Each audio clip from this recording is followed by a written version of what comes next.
Good morning, everyone. So inquiries resumed. I'll just check for any housekeeping matters. Probably need a mop up by the end of the day on logistics for next week. But Mr. Garvey, any? Yeah, thank you, sir. Yes, Professor Phipps. Sir, I believe this will be our last day in this chamber. Probably. We're unaccustomed to this kind of thing, as you will know. I just wanted to thank the Borough Council for hosting us and for showing us the kindness that they have in providing us with room, teas, coffees and things like that. We weren't expecting it and we're very grateful. Yes, that's well said. I normally do say such a thing myself. And to add that the hospitality isn't always as good as here. So all credit to the Borough Council. Thank you, sir. Yeah. So apart from our thanks on behalf of the panels, and in terms of housekeeping matters, just 4 points, 2 documents, 2 cases I just want to hand in. Right, okay. I've already prefaced them. Yeah. Or at least one of them. If I just hand you a copy, 6. These are High Court cases. One is Court of Appeal. Yeah. That's a chapter campaign on interpretation of policy.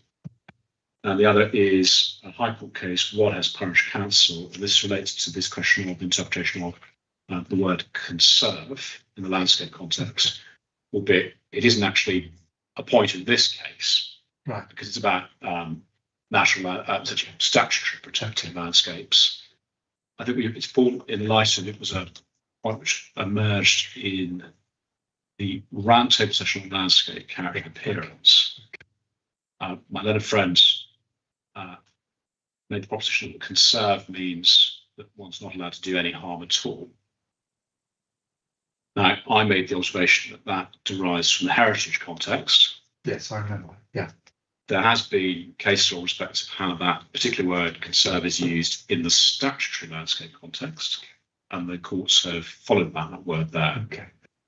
What I'm emphasising here is this is plainly not a statutory landscape. And so the word conserve requires a broader approach. But in any event, as I've observed earlier on, that when one thinks about the overall levels of harm, okay, in respect of a policy, that even if one was to take that approach, we said that that isn't practical in respect to saying conserve means do no harm, no landscape at all, harm at all. That simply wouldn't work in respect of many landscape policies. Yeah. In any event, one has to have regard to what the overall level of harm is, and then obviously weigh that in the balance. But because that submission was made by Mr. Garvey in respect of conserve meaning no harm, and because as I understand it, that is related to this finding in this separate context, I think it's helpful we just put that in. Okay. It wants to demonstrate what this case is not about, if that assists. Okay. I think they do their own paragraphs. I'm sure Mr. Garvey probably knows the precedent cases. Yes. Excellent. Thank you. So,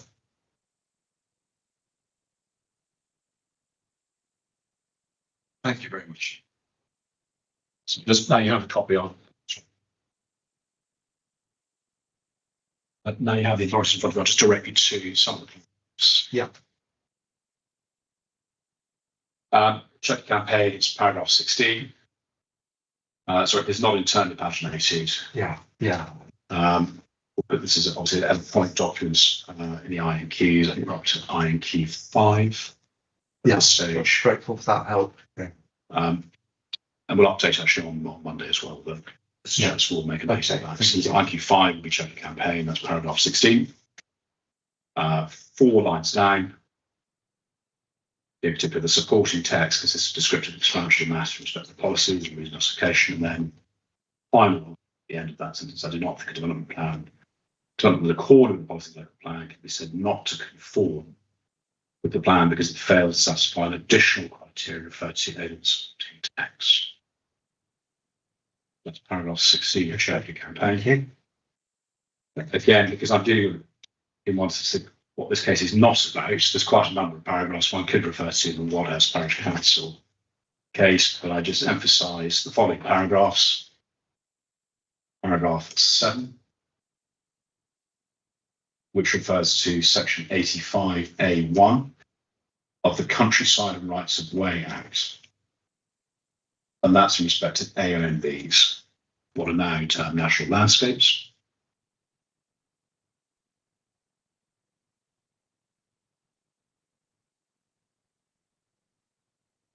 Paragraph 8(1), in respect to ground one in that case, emphasises that that case was concerned with section 85(a)(1).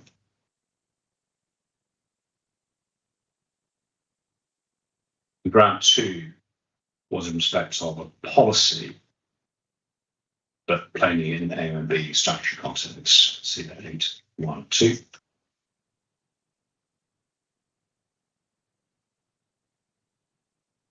The statutory language of concern is at paragraph 29.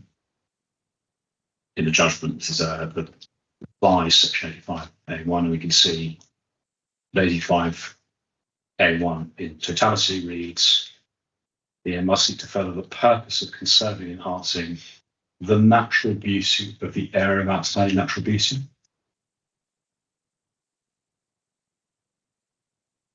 So I say an expressed statutory language referring to express statutory protected landscape.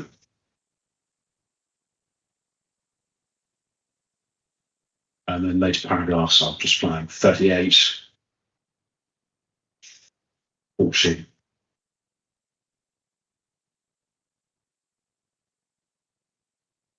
At 40, it said the last line, the ordinary English meaning of the word concern has been to preserve intact or to maintain the existing state, to prevent something of the natural environmental importance from being damaged or destroyed. But that's very much in the heritage context. That's where it comes from. 41.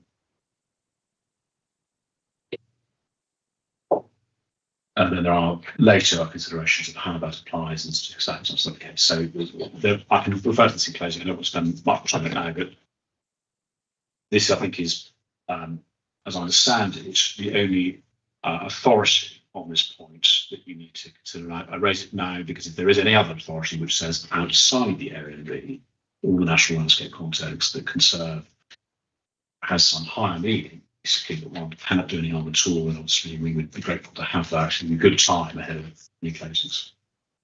Thank you. I'll read that with interest. So that's INQ 6.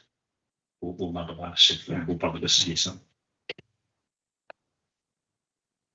On the agricultural plans, we have produced a version of those. We're finalising those. Yeah, that's great. I did say by the end of the inquiry, so it's still quite timely. Yeah. So back to the issue. So then it haven't produced because I need to speak to Mr. Fox about quite a lot. He's got to work through today. Yes. We will be looking at those at the end of the day. We'll provide this to you. I imagine on Monday morning. If that's fine. I did say Tuesday, so yeah, that's fine. As to the buffer plan, we're also working on that. Again, I just need to chat with Mr. Cox. We'll share that with the council, but I probably will be showing that on at the end of the day. I imagine probably more likely Monday morning. We'll share it with the council. That should hopefully give on some sufficient time to examine that on Monday. We can come to an agreement on that plan before it then goes in. So that'd be great if that could be shared with Professor Phipps as well. I'm so sorry, Mr. Professor as well. We'll also copy you on all of this. Of course. Yeah, let's do the measurements of the buffers and so we'll provide that. Thank you. So work is underway on those documents. Nothing else. I think there's nothing else. Yes, there's nothing else we can do. So. Okay, thank you. In that case, let's start in earnest with Mr. Cox. Mr. Cox, good morning. Good morning. Similar process to Mr. Collins yesterday. Could you take up just a handful of documents to start off with, to just confirm whether you're working using hard copies or electronic versions? I think I'm right saying you've got a hard copy approved, but everything else is electronic. Is that right? Okay, so slightly shorter list. Your proof of evidence. Yes. Mr. Collins's proof of evidence. Yes. City 4.1 local plan. Yes. City We've got 9 inspectors report on local planning. Yes.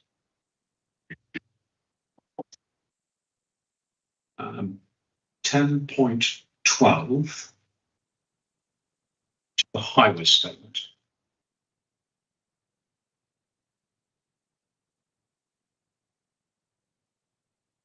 The highways plan submitted as part of the local plan examination. Yeah. And the MPPF.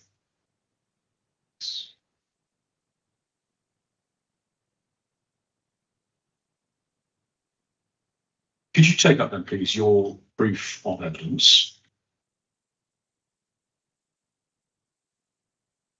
Could you go, please, within that to page 3 and paragraph 1? Yep.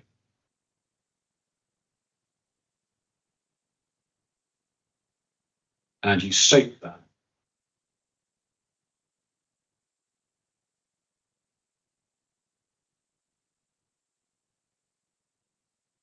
you are Neil Cox, qualifications are further set up there, Bachelor of Arts degree in Knowledge and Neighbourhood Town Planning, Master's degree in Town Planning, and you said you are a chartered member of the Royal Town Planning Institute since 2007, and in paragraph 2, you are a director at Evolve Planning and Design.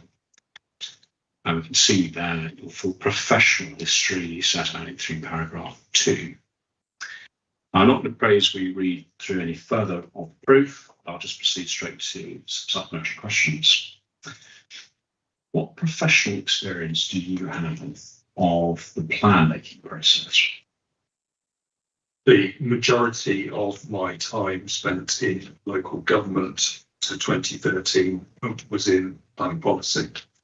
And in the last 5 years, I was planning policy manager at neighbouring Lichfield District Council, where I was responsible for reviewing the adopted local plan, going through the examination process and adopting a new local plan.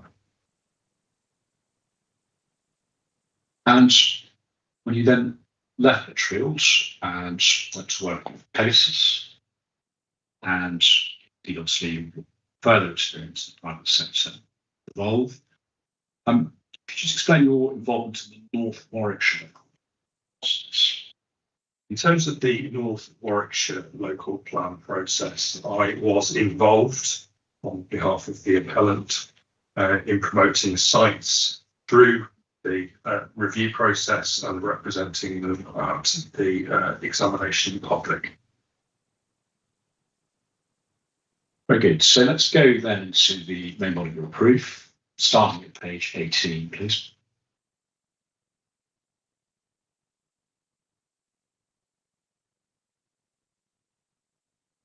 Chapter 4, paragraph 432.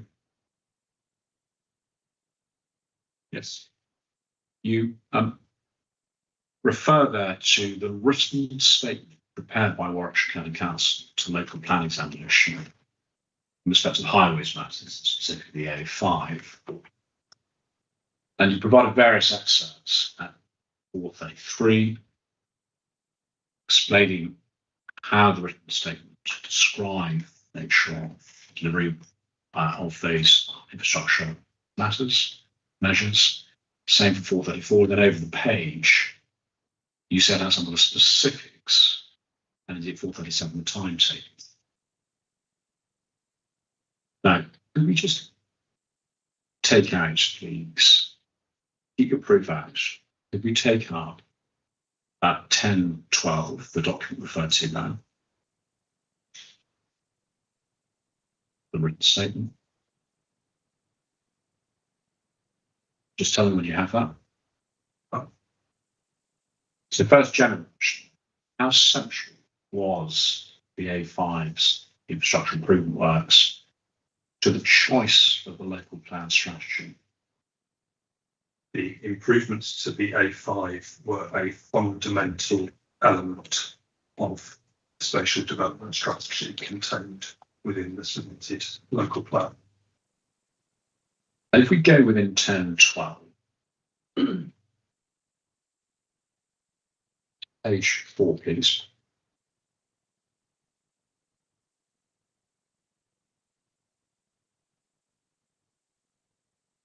We can see a slightly larger version of a map that's inserted into your brief at page 20. Just working from west to east, you can see there the 1,400 units at page 4. Again, just in generality, which is not in the text, but how important were the A5 improvements to bringing forward development at Polesworth and Dorset on page 4? They're critical. We move along, we see, just in terms of the square brackets with blue edge, what does that represent in respective seconds? That represents the number of homes to be delivered on that side. Yeah. And these are the yellow shading and the blue shading, respectively. What do they indicate? They are the proposed housing allocations and reserve sites. And so we move along, we see the 609 with a square around that, and above that, the blue elements there. Again, how important was the A5 to bring forward that part of it? So that is allocation, rather reserve site RH1. Again, it was fundamental that the A5 upgrades happened, and that piece of land was actually required for the Grenton dual of the A5.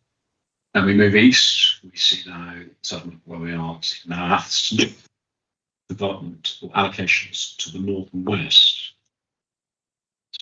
So, again, how critical was the A5 improvements to move forward that? Absolutely critical.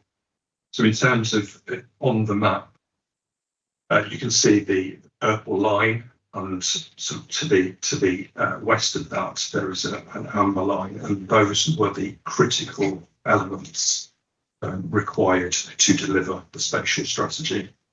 And in terms of the infrastructure delivery plan, that makes it quite clear that critical means it had to happen to allow development to come forward. Now we'll come on to the issues and options document and its description of what needs to happen. But just before we get there, again, reflecting on your experience of the local plan making process, promoting plans, participating in local plan examinations, it's something that went wrong in the preparation of this plan in terms of designing the strategy. In terms of the strategy, it was so reliant on the to the A5 corridor. The strategy was one of placing development along the A5 corridor. And to supplement that in respect to the evidence base produced and the nature of the work that's done and how quickly it was done, again, what do you say procedurally went wrong on the council side in preparing the strategy? The evidence for the upgrades to the A5 was lacking, and there was no evidence of deliverability of the A5 improvements, which was main cause of the delay during the EIP process. So let's take out then the issues and options for AT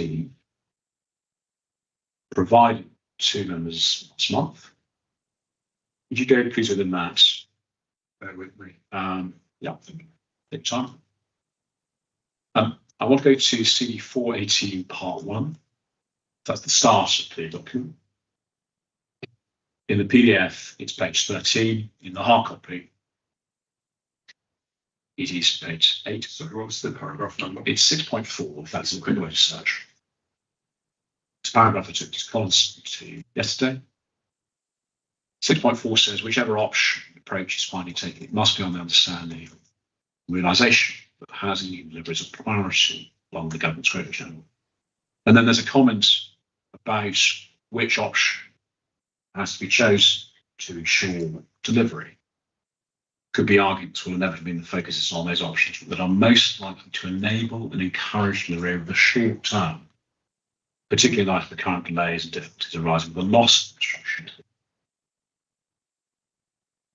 Now, in the light of this, and looking at the 6 options below, particularly option 4, dispersed development throughout the borough, I just want to think about this question. It's been said that the strategy focuses development on category 1, larger settlements.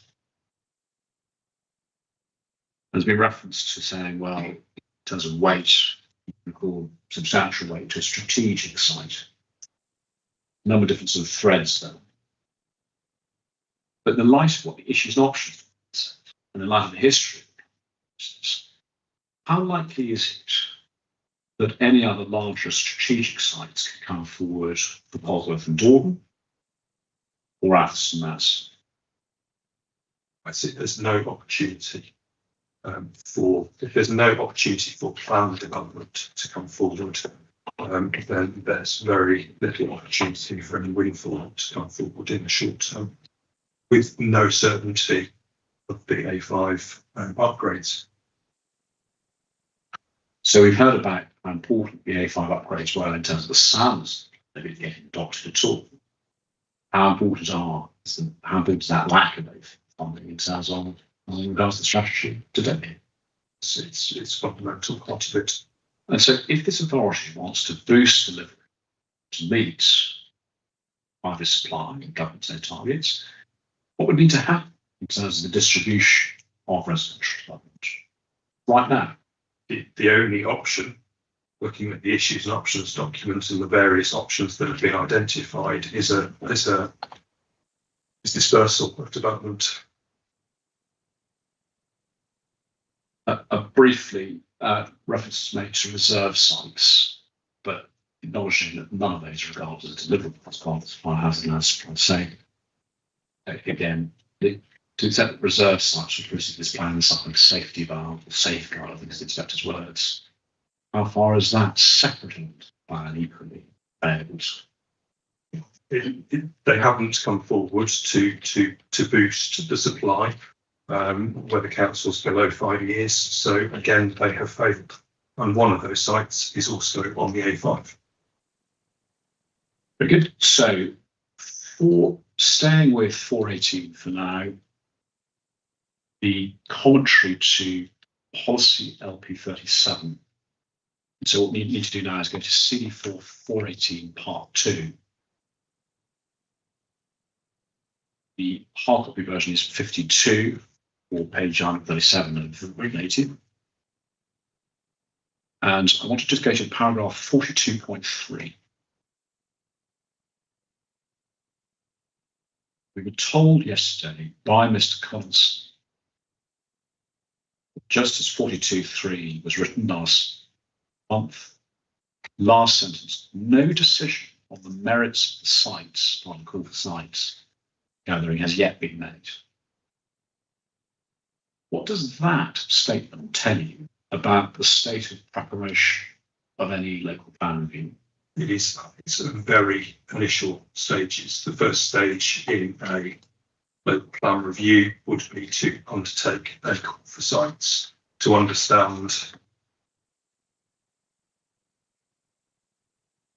the choices of strategy that you would consider through the local plan process. So they've done a call for sites, but they haven't actually analysed the sites. The fact that they're saying they haven't analysed the sites now, what does that tell us about overall about the state of readiness or preparation? It's just it's at its infancy.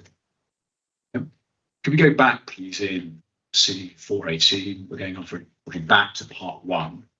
It's the last reference we need to turn up. Page 7. Hard copy, page 2. It's in the summary. Roman numerals 4. Last sentence. The next stage will be a draft local plan under Regulation 19. So we've heard Mr. Collison confirm yesterday there's an aspiration to submit by December 2026, which includes proceeding straight from this document to Reg 19 consultation. Again, bearing in mind your experience of local plans, local promotion, and the silent examinations, what's your opinion as to the realism of that approach, going from this document you see here straight to Reg 19? The realism and also the appropriateness. It's not realistic to put a plan together in such a short period of time, especially when the council is at such an early stage in the review process. Having undertaken the call for sites, there's no SHELAR, Housing and Employment Land Availability Assessment, that sets out the sites that need to be considered. The evidence base hasn't been published alongside. Can I stop you there? Just to break down, just in outline. So what other evidence would you expect? If you were saying, well, this is going to be submitted to the examination by the end of next year, what kind of evidence base would you expect to be public by now, actually written up and published? Well, I would expect there to be a sustainability appraisal, at the very least, a sustainability appraisal scoping report setting out the sustainability objectives. I would expect there to be strategic transport evidence on the basis that that was the key issue during the last examination process. I'd expect there to be a greenbelt review, landscape evidence, evidence on ecology, a whole suite of evidence that the representors, consultees would be able to have commented on at this stage. And thinking about the history of the current level, and again, your experience elsewhere, what difficulties lie ahead? Authority like this simply proceed straight from the document we have here, the issues and options, straight to Reg 19 and to the plan examination. It might add also, equally in the context now of we understand the government's policy on local plans and causing delays. It is such a large step to go from quite a high level issues and options document straight to a publication draft. Especially when the Regulation 19 consultation will be the only chance for people, consultees, to comment on the policies, the proposals, and the evidence base. And there's a huge risk that there will be issues of unsoundness that will be identified through that Regulation 19 consultation, which may mean that changes need to be made to the draft plan and a further Regulation 19 consultation undertaken. And in light of the letter produced last year by the Minister saying that delays of 6 months not acceptable anymore, again, what does one see ahead if one rushes ahead to a plan that has to take such time to produce? If the plan is rushed and it's submitted and there are significant issues of unsoundness, then the council would probably be asked to withdraw the plan. Okay. Now, LP2, could we take up, please, Mr. Collinson's brief, page 18, paragraph 2.4.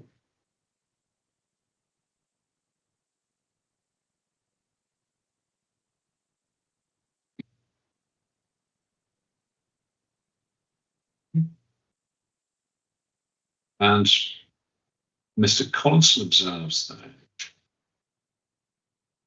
LP2 accepted to be out of date. It's a state of common ground, which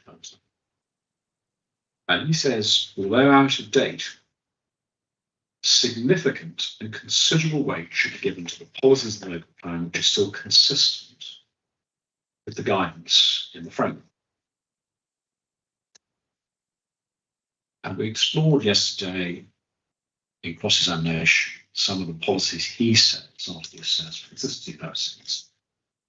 We go down to his paragraph 2.6. There is a reference initially to 11D, presumption, and then 110, 115, and 129, 135, and 139. Could we take that, please, the MPPF? Just keep out his. Actually, we probably don't need his proof anymore. Let's just go to the MPPF and go specifically to paragraph 61, not referred to in this context.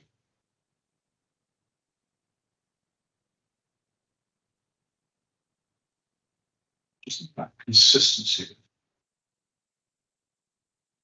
Where a plan is not providing 4 or 5 year hazard land supply.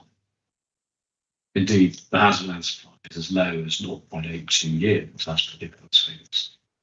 How far does it make sense to describe a policy like LP2, settlement strategy, special strategy, as consistent with paragraph 61?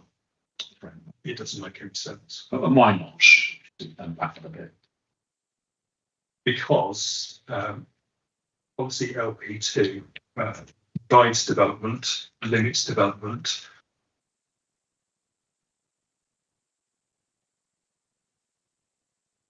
And if the plan is not able to deliver in the short term, it is out of date. I've put in place big terms. How far is this plan boosting the supply and housing? The plan is not boosting the supply of housing in London. Just to look also at 78 in the MPPF, page 21, PDF version, maintaining supply and delivery on that channel. You see there that local planning authorities should identify and update annually the supply of specific deliverable sites sufficient to provide a minimum of 5 years worth of housing. Again, how far is LP2 consistent with that one?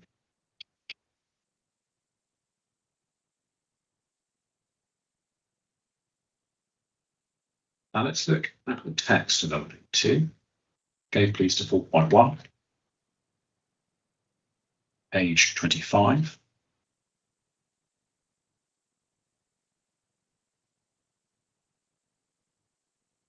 And there are various LP2 is a sort of series of sentences, and some layers that we move through.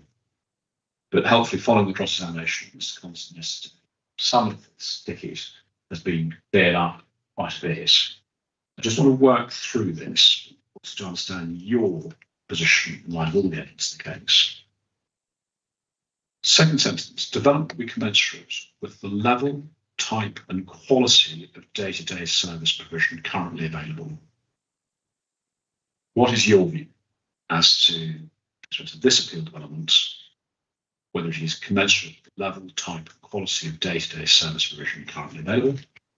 I consider that there are a good range of services and facilities in the village of Warton for good quality.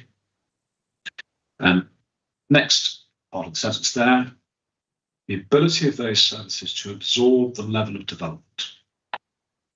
In the light of Mr. Collinson's acceptance yesterday that no services that exceeded their capacity will be exceeded, and just all the evidence you heard on those, your opinion on how far existing services are able to absorb this level of development in the appeals.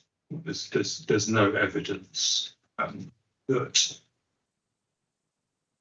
the services are unable to absorb the 110 homes proposed, and there's been no objection from service providers subject to contributions to mitigate impact, for example, on the school. Okay.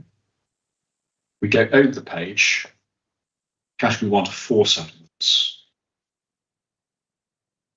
We have the initial element about development boundaries, not relevant here, but then the additional component, development directly adjacent to settlement boundaries, may also be acceptable. First element, including that which would enhance and maintain the vitality of rural communities. So, Europe, and also have Mr. Collinson's observation, so that's the economic contributions will make to existing services in the settlements, agree effectively, but your view on whether this development will enhance or maintain the vitality of this community. I agree with Mr. Collinson, they would enhance the vitality of the community. They would help support the existing commercial facilities, social facilities within the village. Next element then, provided such development is proportionate in scale to the relevant settlement. Could we get out, please, Mr. Collinson's table 4, that's at page 36 of the brief.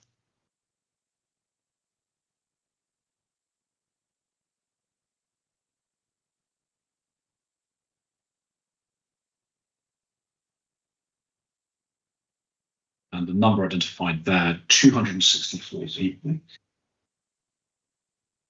So 264 people added to a population projected to reach 2185. How far is the addition of 264 people proportionate this to a settlement 2185? I would say it's proportionate. And even look at it as households, so 110 added to 830. How far is it proportionate? It's still proportionate. Going back then to the text of LP2,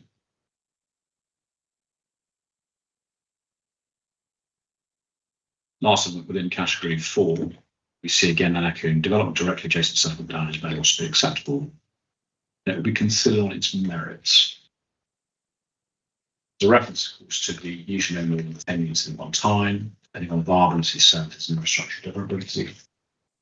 But in all circumstances, obviously, we've discussed you usually know on sites no more than 10 units weight to the equivalent constant, which is looking at the totality of it is. How far do you consider that this development, considering on its merits, is appropriate this specific settlement, considering all the evidence in this case? So it is.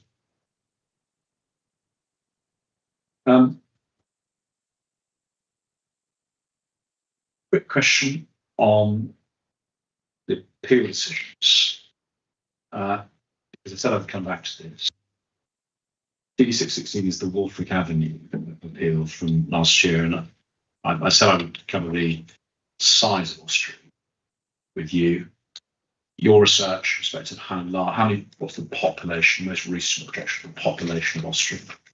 In the 2021 census, 1,236.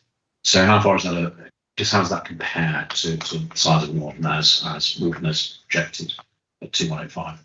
It's a lot less. So in terms of going back to Mr. Collinson's table,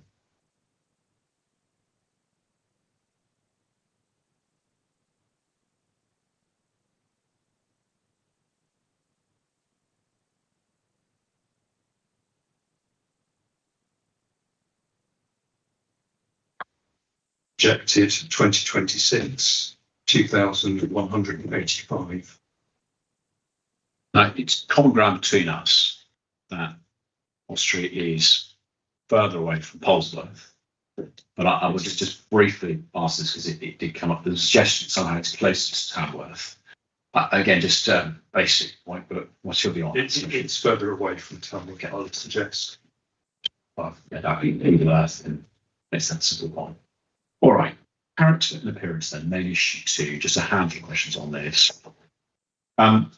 Could you take up, please, the text of policy LP 14, that's page 46, the local plan, CD 4.1.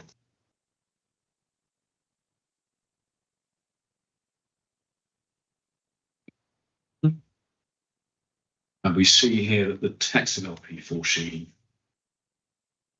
development should look to conserve, enhance, and where appropriate, restore landscape character. So, not a natural landscape, not an AONB, non-statutory. I say there's a submission we made from the other side that in legal terms, conserve means do no harm. That was I introduced it earlier on about, well, is that really accurate? But I just want to understand it's just practical planning in terms of what actually happens every day when you're looking at policies like this, your experience as a planning consultant. How far does it make sense to say that there will be conflicts with the words, with the whole policy,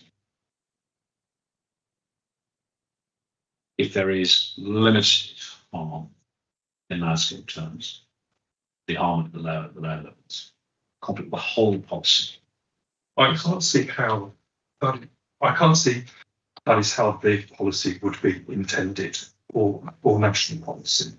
So that's not what it's intended, and just there may be situations in which there is conflict. We say obviously there's no conflict. this case, having regard to all the circumstances. But this idea that you automatically fix with LP40 if there's any level of harm.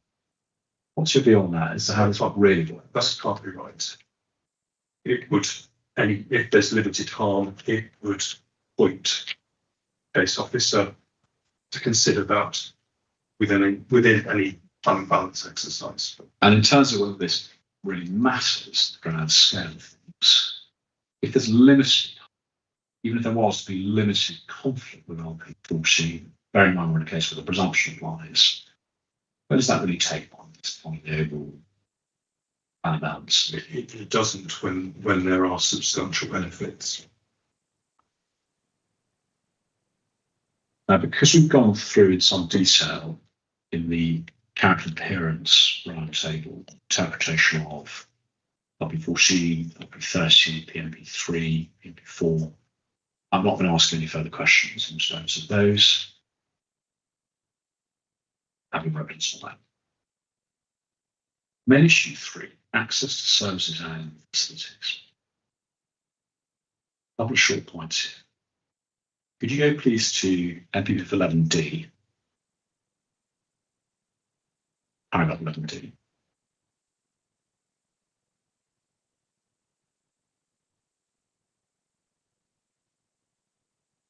And in footnote 9, sorry, start with the text of 11D. It's assessed against the policies and framework taken as a whole, and in particular regard to key policies for directing development to sustainable locations. And looking at the text of footnote 9 below, what do you understand to be key policies for directing development to sustainable locations in the MPF text?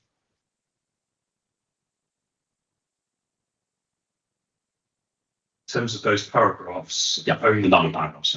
Only 110 and 115. And let's look at 110 then. Go forward in the MPPF.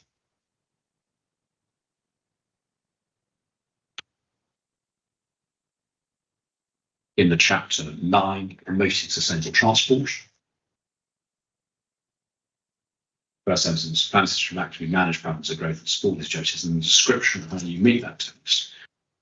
Significant should be focused on locations which are or can be made sustainable through limiting the need to travel and offering a genuine choice of transport modes. If the inspector agrees that residents of this proposal will have a genuine choice of sustainable transport modes, we've gone to the glossary earlier on, it's common to define those. If there's a genuine choice of transport modes, how far will the development accord this key policy? 150. If the inspector agrees that residents have a genuine choice of sustainable transport modes, how far will the development accord? 115. It would accord. Again, we've dealt with a lot of the access issues and other related policy points in the roundtable session, so I can move straight on. Main issue 4, agricultural land. I think we've dealt with that. Roundtable. A couple of points on social cohesion. Not a main issue, but absorbed as part of, or to be addressed as part of planning evidence. From everything you've heard, and everything you see, part of your promotion this side, what's your sense of how this community is functioning now in terms of its existing social cohesion and its receptivity to new people like this? My feeling is that it is a healthy community, particularly listening to those residents who spoke on Tuesday. In my mind, it is a vital and vibrant rural community. There seems to be a number of activities taking place. There are a number of groups that are very active. I see it being a very healthy community that welcomes new residents. And in the context of government's growth agenda, more hope, there is reference, you see that earlier on, to enhancing and maintaining. And so if the community is already healthy, but of course, more people coming in will obviously contribute, add to economics and so forth. How far is that consistent? enhance and maintain. Obviously, not finance. New people coming into the village will enhance and maintain. We were told on, I think it was Wednesday, community speed watch team. Many of those are new residents within the village. They will bring additional spend within the local services and facilities. It can only benefit those, the health of the community. And in terms of the government's growth agenda, and what's been said on it, clearly in the written ministerial statements, in the other statements, Secretary of State, at a time when the government wants many more homes to come forward, how far do you consider it's consistent with that national objective, simply constraining community to what it currently is, and say no more? Well, that would be completely inconsistent. And I think looking at the growth agenda, vast majority of settlements are going to have to accept change. Now, a few points then on the overall planning balance. First question, the implications of not proceeding. It's scripting us that if this development doesn't get consent, then the 44 affordable homes won't be provided. And of course, the totality of 110 aims to contribute to this massive housing shortage. But let's just look at the transport contributions there. Without this scheme, what is the prospect of bus contributions and all the pedestrian highways contributions coming forward? I don't think that there would be any prospect in those coming forward. Coming into the specifics of how we then weigh the transport in due course, but just working through our issues. First issue, the weight to be accorded the housing contribution to the housing land supply. My other friends, I quite look to paragraph 10, don't necessarily need to take it up, it's just a single word. It says the development proposal will only make a trifling contribution towards the council's 5-year housing land supply. Yeah, the concepts having read the written ministerial statements, yes, both saying there is an acute housing crisis, an acute entrenched housing. How appropriate is it to describe the contribution of 110 houses as a trifling contribution? Absolutely not. So the national Appropriate. and in the local and the specific, just but at the same, it's not. I mean, it's a very serious matter. Basically, just think how we should talk about contributions to South. How accurate at all is, I mean, how discord is that with government's agenda, and indeed bearing in mind the specifics of this approach, bearing in mind 0.82 supply? Well, it is. We've got a national crisis, and there is a local crisis in terms of housing delivery. And in terms of the evidence that was put forward by Mr. Pycroft, there's 890 deliverable homes. So contribution of 110, that's 12% increase in the deliverable land supply from one site. So just think about this. Obviously, for this case, there's the need to be seems coming forward to meet that. In each and every case, where a quantum of 110 units, why is it important to attach substantial weight the benefits of being the shortfall? If this council is actually to approach improving its targets. But these are exactly the type of sites that the borough council needs to bring forward to them. These are the sites that can deliver 100 homes within a 5-year period. No, indeed 110. So this case, yeah, 110. And then so there's 110 in this case, and in respect to affordable housing, we've got 44 units coming forward again within the 5-year period. We've seen the shortfalls, and we know what the government says about affordable housing, the particular importance providing affordable housing. Again, how far do you consider the council is really great with the importance of affordable housing in saying it's only going to be accorded significant weight and not the top level substantial? This needs to be given the highest weight. There is a significant shortfall affordable housing delivery. It has been over the last 5 years, I think a shortfall of over 400 affordable homes. 44 affordable homes is higher than what has been achieved annually across the whole borough over the last 2 years. And we have waiting list data that demonstrates that there's 74 people on the council's waiting list that have a preference for Warton. So the delivery of 44 affordable homes in Warton would satisfy around 60% of that identified affordable housing need. Sorry, can I just make that 74? 74. Okay. Sorry, my apologies for interrupting. Just find the reference briefs to that figure.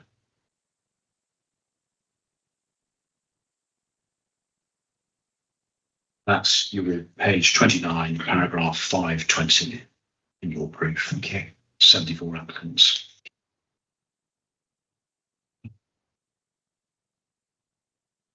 Two further benefits then. Economic benefits. Why do you say moderate wage should be attached to those?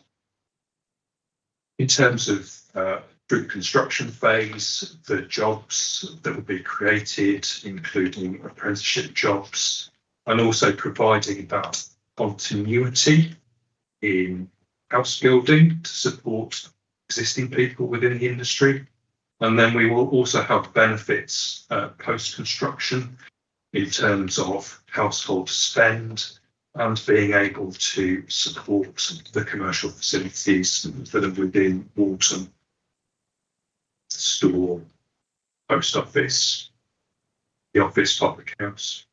Now, before the current government was elected and various ministerial states produce did the NPBF consultation, one would occasionally see limited weight in the quality economic benefits schemes. And then also the government made clear through the NPBF that as well as that, by leasing apartment homes, they obviously have the growth agenda to drive that growth. Attached to, so construction jobs associated. So, can I just ask them, how important do you think it is it's changed since 2024 with respect to economic benefits? It doesn't have this government looks at things as opposed to whatever the position may be historically. Well, I think they're placing a much greater emphasis, aren't they, on economic growth, on the role that delivering housing plays. And what's their vision for the house building sector and the various people that work within it, in terms of how far that can grow and how far it should be supported in each area? But they're giving maximum support, aren't they? Indeed, so how far we have this comments and say, well, these benefits can rely on any scheme. How far is appropriate, therefore, simply to diminish the wage, to limit it in that way? You can't diminish the weight just on location. It's actually to reduce, my fault, but reduce the wage. And bearing in mind what we've heard here about the state of the housing land supply as well, and what is actually being built at the present time in the residential sector. There is very little being built in North Warwickshire. So how far should that affect the level of weight? Well, it would only put pressure to increase the weight. Okay. Transport benefits, you say moderate. I do. Again, just let's just have a look at that. So why do you say moderate overall? I say moderate because I recognise that elements relate to mitigating the impact of the development, but there are benefits that go beyond the proposed development, both in terms of the active travel route through to Polesworth, which will benefit the wider village quite significantly. And I also see that there will be benefit to the wider community of Warton in having an improved bus service, both in terms of frequency and the additional stop being provided at Ventura Park. Now, that benefit won't just benefit Warton. We're on a circular bus route. That will also benefit those residents that are within the category for settlements of Regis, Shuffington and Wall Street Inn. So outside this question simply of the individual weights on calls benefits, I mean, how important is this opportunity to bring forward those pedestrian cycleway and bus contribution? It's a really important opportunity.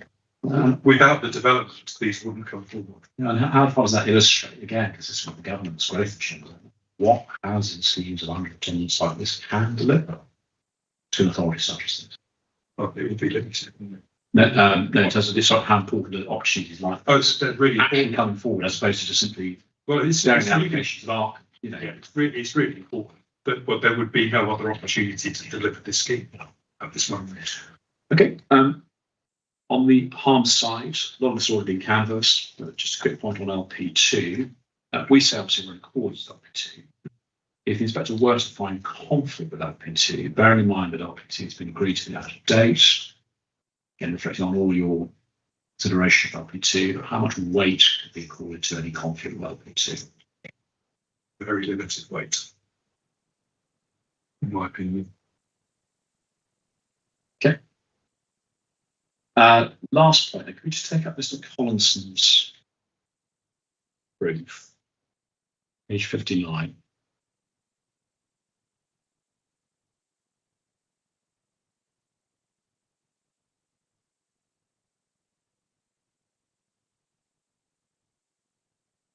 Paragraph 7.8.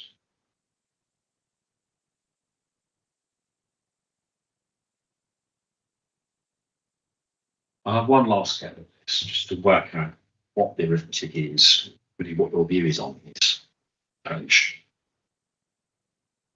Got, in his world, significant weight to delivery houses, significant weight to delivery of on-site housing, plus limited weight to the economic benefits, negligible weight to higher improvements and limited plus limited. And then put those into the calculation, we get at the end moderate. Right. What's your view on the logic? Do you just let the practical planning principles? I don't see the logic in the calculation that's being undertaken and the approach of adding them up but dividing them in some way. Okay, so let's say instead the approach is actually that one should retain that. Yeah, we don't accept that. We say it's substantial, but if we retain significant, and you add it rather than try and average it out. Cumulative weight of the benefits is significant. Again, I had Mr. Collins's answer on this yesterday. You've got significant benefits in that world, but against significant adverse effects. In this case, we don't accept that. And we heard obviously confirm this, that significant adverse effects will not significantly demonstrably outweigh significant benefits. So just your view, even if Mr. Collins' evidence is to be accepted on the adverse effects, what the outcome should be in this case. The appeal site should proceed. And what's the reality? Substantial benefits, our scheme, substantial benefits, and the adverse effects will you weight them overall cumulatively. Again, the appeal site would come forward. Okay. Just to confirm that's substantial, just substantial on the benefit side, and what on the adverse effects side. In terms of what? No, just the overall cumulative weights on each side. Just our descriptions. If it was substantial. No. It's always the barrister's fault in examination. Let me just ask them here. What do you say are the cumulative weight to the benefits and the cumulative weight to the adverse effects, the overall on each side?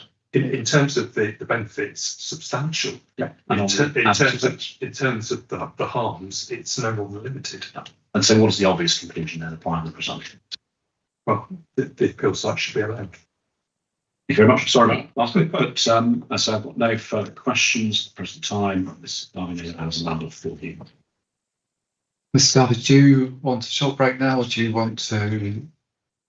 A short break would be appreciated. So during that Kings and Chiefs, something occurred to me, which is entirely my fault. I haven't told Professor Phipps that he has the opportunity to cross-examine this witness. I completely.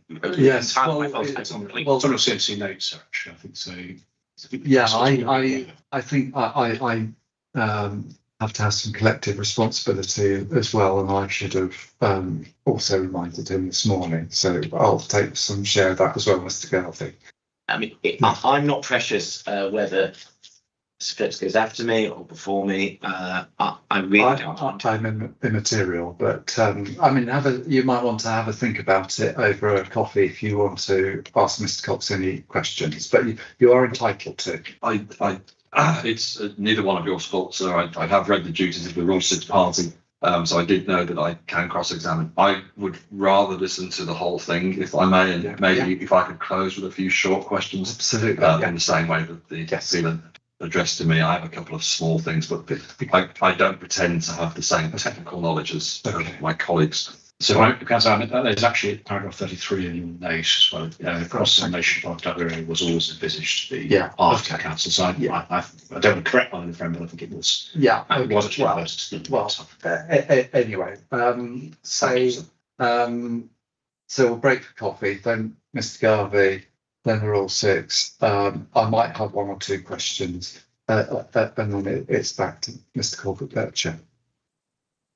Okay, so if we break for 15 minutes, then reconvene at 11, looking at the clock on wall. Thank you. I can't speak to you now. If I need a lunch, break, let us know.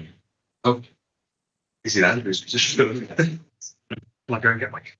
Yeah, you're so by all means get whatever amenities you need to, Mr. Hilton. But No, it's Thursday, is Andrew's. One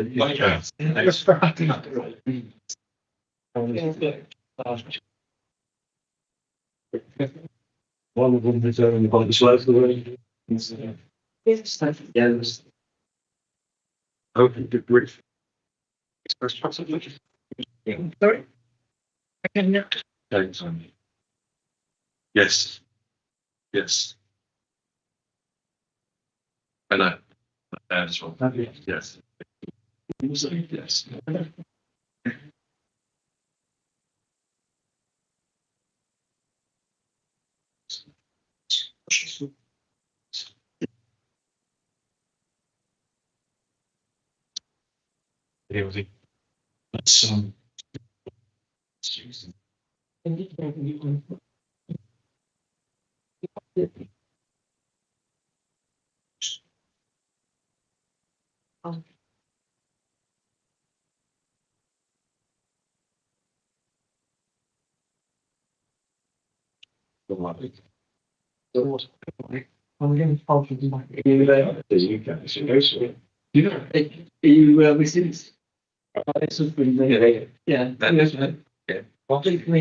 Thank you for listening. Much appreciated. Yeah, you probably know that.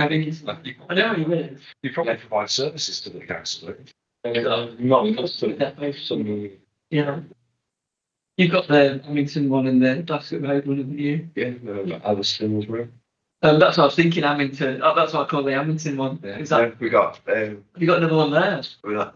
We've got about three depots at Amington, Yeah. Delstar Road. The Addison Cardion Road site, 4 ways. Yeah. Because Storm King's taken most of yeah, quite a bit of that's that. looking up.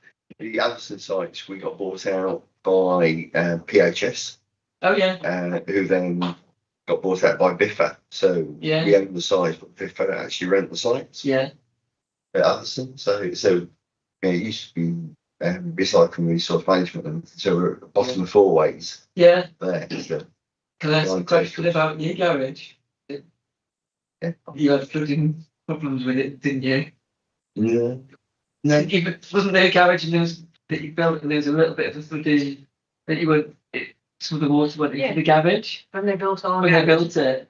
they didn't do the It's that you had floor The floor. properly. Yeah, Yeah, they were supposed to screed the floor They're supposed to Yeah. screw the floor and power flow it. Yeah. It rounded it on the time. and then came in with the Yeah, surface sorry. of it. Yes, I I wanted a nice showroom finish Yeah, it's what floor. happens, isn't it? I drove into Tamworth to pick my wife up in the station one night this week, and as you come from where we live, she couldn't get the bus, obviously.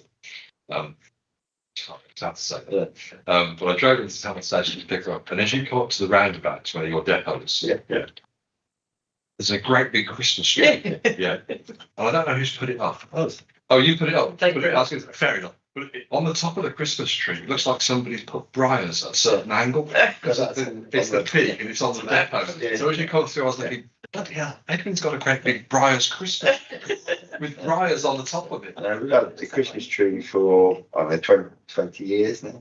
It's just, It started off with a proper Christmas tree, but being yeah. sustainable, we've gone to a, It was just looking around and the angle. Yeah. It looked like that was the bar. There's briars on the top. Well, if you can get a picture of that, it doesn't.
Okay, so inquiry is resumed. Mr. Garvey.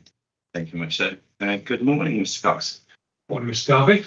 Mr. Cox, are you familiar with the principle of administrative consistency? But inspectors, where they are going to disagree with one of their colleagues, they've got to provide reasons for doing so. Are you familiar with that principle? Absolutely. I raised that because we've obviously got the Curlew Close Appeal decision, which I'm going to ask you to turn up if you wouldn't mind. It's called document CD 6.5.1. Yeah. We've obviously looked at this appeal decision in this inquiry already.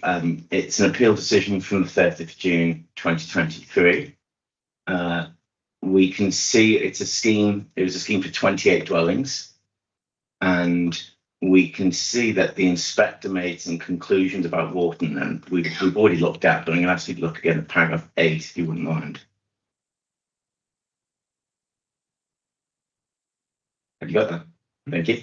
Paragraph 8, the inspector Smith noted that while the village does offer a few service facilities, they are insufficient to cater for the daily living requirements of residents. Now, that's not a conclusion that you share, is it? It isn't, no. And it's fair to say that that's a conclusion Inspector Smith reached about Warton, that sort of irrespective of where one would place development, that conclusion would apply as far as Inspector Smith would be concerned. Is that fair? Yes. And since that decision, there have been no additional or changes to the makeup of facilities, has there, in Warton? Not that I'm aware of, no. Now, the suggestion was that the inspector wasn't fashioned with detailed transport evidence. I think actually Mr. Collinson's gone away and looked and said that the inspector was provided with transport evidence. Do you dispute that? I haven't seen the transport evidence, but I would take Mr. Collinson's word for it. But we know that the inspector didn't have the bus timetable. The inspector notes that in the decision. Correct. I mean, the bus provision wouldn't make any difference to the facilities and services within Warton itself, would it? Not within Warton itself, no. Yes, I'm looking specifically at this conclusion the inspector provides, is that the facilities and services within the village are insufficient to cater the daily requirements of residents. We're going to say, the inspector, that's a conclusion that we invite you to adopt. And you're saying to the inspector, that's the one that we ask you to depart from. Absolutely. I wasn't involved in that appeal, so I don't know the quality of evidence that was submitted as part of that representations appeal. However, I would consider that we've put forward quite substantive evidence in terms of access to services and facilities as well as appeal. I mean, the services and facilities within a settlement within the village, it's not a detailed forensic point, is it? It's one that when one goes to the village, one looks around, sees what facilities they have, and forms a conclusion. It's a pretty basic point. One can quickly surmise from a site visit, can't they? Yeah, different people have a different view, won't they? Absolutely. But I think the suggestion was, well, this is a written representations appeal. We don't know what evidence they had. I mean, ultimately, Inspector Smith was well able to make a determination as to what facilities were in Warton, weren't they? Yes. Okay. The reason why I'm going around is I'm trying to explore what is the reason you're inviting this inspector to say as to why they disagree with their colleague. Because I think you've recognised the inspector needs, if they're going to depart from that conclusion, they've got to provide a reason. So I'm trying to explore what reason do you say the inspector should provide. I think we've provided a lot of evidence in terms of the availability and access to services and facilities, not just within Warton, but also we are within cycling distance of other services and facilities within Ponsworth. That's something that the Curlew Close field site didn't have. Okay, but the inspector's conclusion about the certain facilities within Warton itself, any access to Ponsworth isn't going to affect that conclusion, is it? Not that conclusion, no. That site is not within walking distance of services and facilities within Ponsworth. Sorry. The inspector said that Warton, the village, doesn't have serving facility to cater for daily living requirements of residents. Access to Polesworth isn't going to affect that conclusion. No. Bus service provision isn't going to affect that conclusion, is it? Which she's obviously referred to a lack of a bus timetable. So that did form part of her consideration within the appeal. But the conclusion that Warton doesn't have for certain facilities for the daily living requirements of No, it residents. wouldn't change that. Thank you. Similarly, changes to the MPPF wouldn't affect that conclusion, would they? This appeal was 2021 MPPF, we've now got 2024 MPPF. We looked at Mr. Collinson, Evan re-examination. Same policies, so the new introduction of MPPF, that's not going to change that conclusion, is it? Right. So I'm trying to understand then, what is the reason why you say that Inspector Smith's conclusion should be departed from in terms of the conclusion about the service facilities within Warton being insufficient for the daily living requirements of residents? The inspector can come to his own view, but we have put forward the evidence that there are services and facilities within Warton that provide a range of services and facilities to meet daily needs. Okay, so So this is an evidential point, isn't it? I don't know what evidence was put forward to Inspector Smith. I'm going by the evidence that we put forward as part of this appeal proposal. yes, I'm sorry, I'm going to have to lay this point, Mr. Cox, because I'm going to have to close on understanding what is the reason to depart from this conclusion. It's pretty central to the council's case. I think you've agreed with me that ultimately it's not a forensic evidential point, certain facilities in the village. It's something you can observe from a site visit. So, I mean, you can put all the evidence you want in on certain facilities, but they are what they are. They are what they are. Yeah, so it's not a forensic point in saying, well, it's a written representation and they weren't. So I'm trying to understand that quality of the evidence wouldn't have informed the inspector's ability to judge that facility, would it? So what's the reason to depart from it? Well, it is my view that there are a good level of services and facilities in the village. And the inspector was wrong in the Kirby Close appeal. Right. That's very helpful. So in terms of why this inspector should depart from Inspector Smith, it's ultimately, there's no reason per se, it's just, you just take a different impression. Is that fair? That's fair. Thank you. Can we look at paragraph 110 of the framework, if you wouldn't mind, please?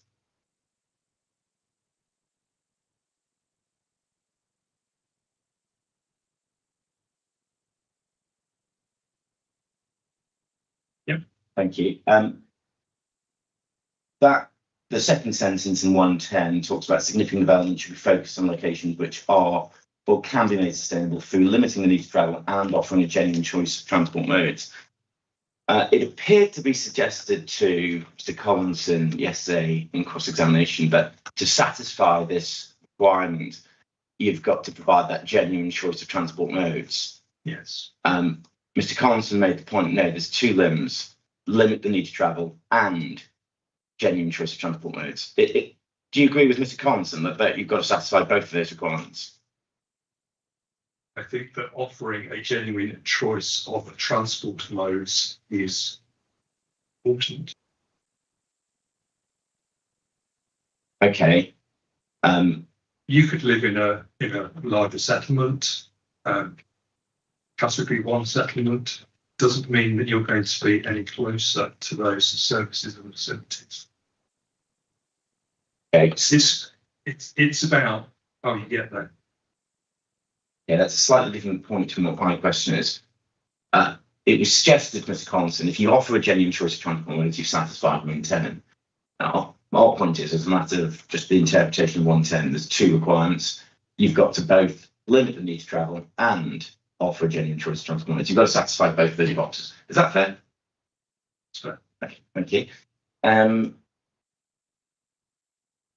There's a judgment. I've made reference to it already throughout the inquiry called Hallam Land Management, and it's a Court of Appeal judgment. This is one you're familiar with. It's not a test, so if you're not absolutely No. fine. Well, if it can be referred to, it needs to be put in. Yeah. What is Mr. Guy's position? Are you putting it in or not? Yes, I am. In which paragraph is going to be relied upon? So it's, if I may say so, but politely, the judgments can be raised mid cross-examination. It ought to be put in so the witness can actually have a chance to know that.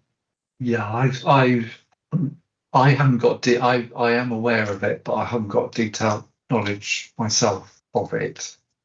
So Mr. Cox would need to be directed towards particular paragraphs and have that opportunity. I mean, I'm not proposing to cross-examine on a Oh, judgment service. okay. It's more, there's a legal judgment that hasn't even been put in. There's got to be a bit of procedural rigour as to the way the council conducts its use of authority.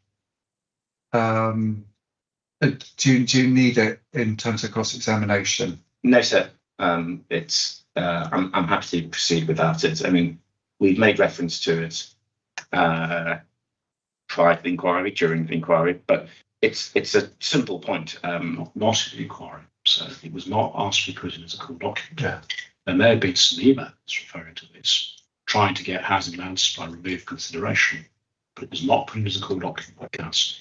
I won't be firing all shots now, so it's pretty clear over to the council what they should have done if they want to rely on that. Can you phrase the question without making reference to? Of course, sir.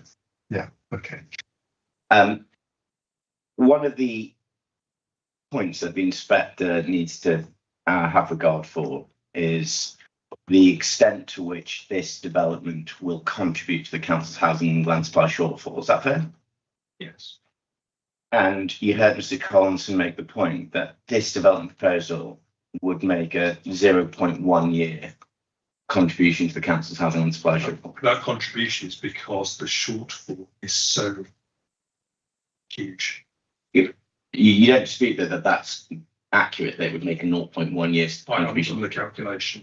Right. Well, on the assumption that is correct, it would be fair to characterise that as a small contribution to the council's housing and supply shortfall, wouldn't it? My view is that actually the appeal site would boost the deliverable supply by around 12%, which I think is quite significant. The deliverable supply of what, so Mr. Cox? Housing sites? Across the borough? Yes. So in terms of Mr. Pycroft's evidence, there is a deliverable supply of around 890 dwellings. So putting 110 into that deliverable supply boost the council's deliverable supply by around 12%. Oh, I see. Yeah, okay, I understand. It's a 12% increase based on the appellant supply figure. I see. But in terms of the contribution to the shortfall, the 0.1 year contribution. It wouldn't make a huge contribution because the shortfall is so huge. Thank you. The improvements to the route to Fallsworth that's being proposed by the appellant. If the inspector agrees with Mr. Collinson that route, whilst it's necessary mitigation, it's an unattractive route that's unlikely to be used by many people, that reduces the weight to be afforded to that. Is that fair? I disagree. You're still providing genuine choice. Sustainable is a route that's been identified in the LC Whitney. So there is a vision in North Warwickshire to increase active travel, and that route has been identified. So I see there being no reason to question the value of that route. So, I mean, I'm not trying to redo the accessibility roundtable session. You've heard Mr. Collinson make observations about topography, the grading of the route, surveillance of the route and whatnot. And his view was that it's unlikely that many people are actually going to use it. If the inspector agrees with that, and no, you don't, if the inspector does agree with Mr. Collinson on that point, that surely would reduce the weight to be afforded to that as a benefit. Well, I've grouped my transport improvements, so it's not just related to the roads, travel routes between Warton and Oxford. It also relates to the provision of an increased bus service and extension to the bus route. I would still change my view on the benefits of the transport industry. So I think are you agreeing with me that a route that people are are unlikely to use would have less weight, but it doesn't ultimately affect your overall weight? Is that fair, Gary? It's still a benefit. It still provides the opportunity for people to walk and cycle safely into Holsworth. Whether people use it or not. We're not in disagreement that it's benefit the scheme. Indeed, we're arguing it's a self-compliant, it's a necessary aspect of the proposal. So we're all in agreement that it provides some benefit. Point is, if the extent of the benefit, and if the inspector agrees with Mr. Collinson and says, well, while some people might use it, it's unlikely many people would, for the reasons he's given. Do you agree that that must temper the weight to afford that benefit? I still believe weight relates to the opportunity that it provides, not how many people are going to use it. Just so we're clear on the distinction, the requirement of the framework is you provide a genuine choice. Whether people decide to take up those choices isn't within our gift in the planning system, is it? So people, you provide walking, cycling routes, but if people are still going to persist with driving a car, we can't control that. That's correct. Yeah. So the objective here isn't to try and force people to walk to service facilities or otherwise, because that's outside of our gift. No. It's really just providing the opportunities. It's trying to encourage a modal shift. Yeah. To walking and cycling. And essentially, if you provide attractive routes that people would want to walk or want to cycle, the idea behind that is it's more likely that people will do so. That's right. Yeah. That's why the LC Whip has identified this scheme to provide a safe, attractive route between the village of Warton and Holsworth. So, by that logic, if you provide a route which in reality is not going to be attractive to many people, then it's less likely that people are going to use it. If it doesn't increase active travel, then there would be no benefit. But it has been designed to increase the number of people walking and cycling. It has been designed to make the route more attractive. Yeah, sorry. What I'm not trying to do is go over, is the route attractive, because that's evidence we've already heard. I'm just trying to understand if the inspector agrees with Mr. Collinson. Mr. Collinson saying it's unlikely many people are going to use this route. Just assume, I know your case is you depart from Mr. Collinson on that, but just assume the inspector agrees with Mr. Collinson. So it's unlikely many people are going to use that route. That being the case, that must mean that tempers the weight that you would afford to that benefit. If it does temper it, it wouldn't temper it by very much. It is about the opportunity. It's not about the number of people that are going to use it. Very well. I want to talk about need very briefly, because obviously we've dealt with the 5-year sound run supply. As I understand the need that you rely upon, it's a borough-wide need. You don't rely on any specific housing need within Warton itself. Is that fair? In terms of what housing need? Market affordable housing. It is the borough-wide. Yeah, I didn't understand with the distinction of affordable housing, where we have a waiting list that actually identifies the number of people with a preference for Warton. Right. So, if I've understood that you're saying there is a need for affordable housing within Warton, but there isn't a specific market housing need housing within Warton itself. Not that's been identified. There's been a neighbourhood plan process that's been completed. I don't believe that the neighbourhood steering group asked or requested a local housing need from the borough council as part of that process. Yeah. We haven't provided evidence at a parish level. Yeah, I mean, you'll be familiar with the point, Mr. Cox, that there is numerous appeals where a developer might say there's a specific need in this specific location.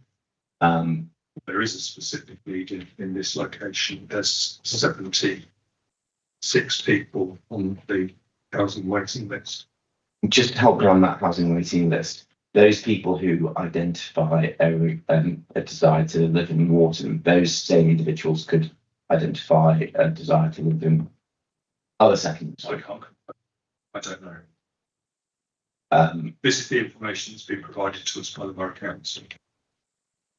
I mean, affordable housing waiting lists, typically. They work in different. Okay. There's someone who identifies a desire to live in Warton. Are you not aware that they would specifically have to say Warton, it's only Warton? They specify any settlements across the borough? I don't know. Okay, very well. Assuming that's right, that they can identify any settlement across the borough or multiple settlements across the borough, that wouldn't be a specific Warton need, would it? It's still a preference. Yeah. But it's not, it would be a need that exists across part of the borough or the borough, rather than it has to be Warton. Is that fair? That's fair, but there is a huge shortfall in the amount of affordable homes that have been delivered in the last 5 years across borough. There's a huge overall livable housing land supply. I don't think that the need for housing can be disputed. I mean, I agree with you. There's a significant need for housing, and that's obvious. And I hope that none of my questions have been perceived as me challenging that there's a need for housing. I'm trying to understand: is it a borough-wide need or is it a Warton-specific need? And I think you're saying market housing, it's borough-wide, and affordable housing, it depends. It's borough-wide, and so there is a local need that's been identified on the meeting. Thank you. Can we turn up document 4.9 if you wouldn't mind?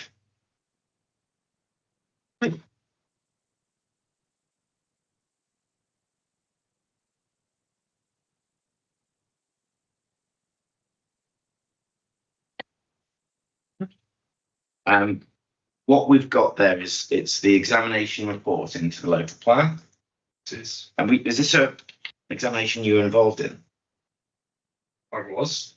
I was too, but it's some time ago now.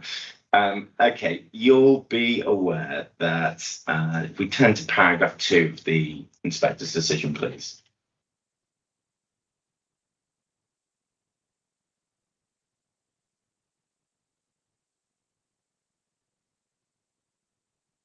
You got that? Do. And you can see that the inspector sets out that they're examining the plan against the 2012 MPPF and the test of soundness within that local plan. Yes. And that requires that it's prepared, justified, effective, and consistent with national policy. Yes. And it's paragraph 350 of this in the report. We don't have to jump to it. No surprises, the inspector found that the plan was sound. Yes. It's subject to many modifications. Yes. Yeah. And therefore, that the inspector would therefore be finding that the development plan was consistent with the 2012 iteration of the MPPF. Correct. And it's not your case to suggest that the inspector was wrong to make that conclusion. No. Thank you.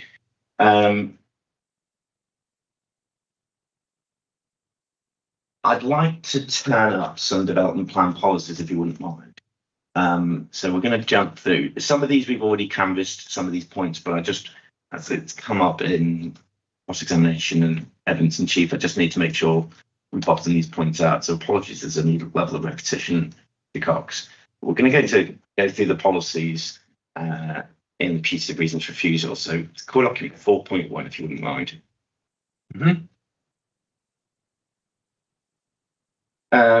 And it's page 24 of core document 4.1. We're going to LP1, if you wouldn't mind.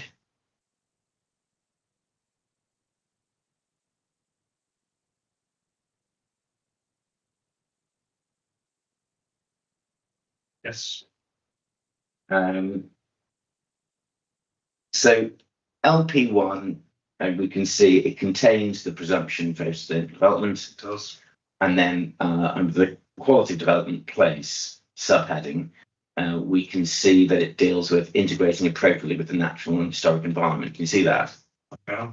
And when we had the discussion about best and most versatile agricultural land, there was a discussion about supporting text of the policy, and Mel and friends put in the Checkly campaign judgment, which rightly is making the point that supporting text can't be an additional criterion to it, and you presumably agree with that. Just repeat that. Yeah, sorry, it's a terribly worded question. So Checkly campaign makes the point that when you're determining compliance with the development plan, one looks at the wording of the policy itself, the wording in the box, as opposed to supporting text. That's, I believe, the point that the panel was making, and it's right. So when we're determining compliance with LP1, we look at the wording in the green box here, don't we? Yes. Yeah. And therefore, and ultimately, whether there's compliance or conflict with this policy is based on the interpretation of these words within the policy itself, yes? Yes. And where it talks about the natural environment, the natural environment would encompass, I think you're in agreement, that would encompass best and most versatile agricultural land, wouldn't it? It would include agricultural land, soils. Yeah. So when the inspector's contemplating that this harm or loss of BMV, and we both described that limited harm to weight in our plan balance is correct. We did. Yeah. When the inspector's thinking, well, is that integrating appropriately with the natural environment? It's relevant that there'll be limited harm to BMV in determining compliance with that bullet point. Is that fair? That's fair. Thank you. If we go on to the fourth bullet point in that policy talks about sustainable design. Obviously, this is an outline application, and there's no sort of design for approval at this stage. No, it's all matters reserved. Yeah. With the exception of the main vehicular access. Yeah. This issue of design crops up with outline applications on occasion. Let's think of a daft scenario, which is, let's assume that the appellant wanted to put 2,000 units on this site. A daft scenario. You'd say, well, no matter which way that scheme comes forward, there's going to be a poor design because you can't reasonably put 2,000 units on the site of this size. Fair? Yeah, so the issue of design can come into the notion of an outline plan application, because you can think, well, no matter which way the scheme comes forward, there is going to be a poor design. Is that fair? To a limited degree, yes. Yeah. So it's not your proposition that design is completely out with consideration in an outline application. That's fair, is it? Any outline should be underpinned by good design principles. Thank you. So it's not that your case isn't, it's outline application, therefore forget about any policy that talks about design. I think, if I'm understanding your case correctly, your case is we do have a good design, and we can secure a good design at reserve matters. True reserve matters. Yeah, so it's not as if you're saying, inspector, close your mind to design considerations. You're saying you do have to think about it, but we can secure a good design. Is that fair? Yes. Thank you. Okay, let's jump forward to policy LP2, if you wouldn't mind. Page 27, please. Yeah. I'm going to give you the digital pages going forward. I think a lot on laptops. So LP2 talks about the settlement hierarchy. Now, obviously, the development plan is out of date. There's no 5-year housing land supply, and you've given evidence as to matters that have transpired since the adoption of the plan, namely in respect to the A5. And so it's out of date both by 5-year housing land supply and because something has happened in the interim as well. That's right. Yeah. So you'd agree that that reduces the weight to be afforded to the development plan policies and conflict with any said policy, such as LP2. But would you agree that LP2 and a settlement hierarchy, notwithstanding the fact it's out of date, it still provides a mechanism to identify where sustainable growth can be Provides a mechanism, but it's not going to be an effective mechanism because the spatial strategy is out of date.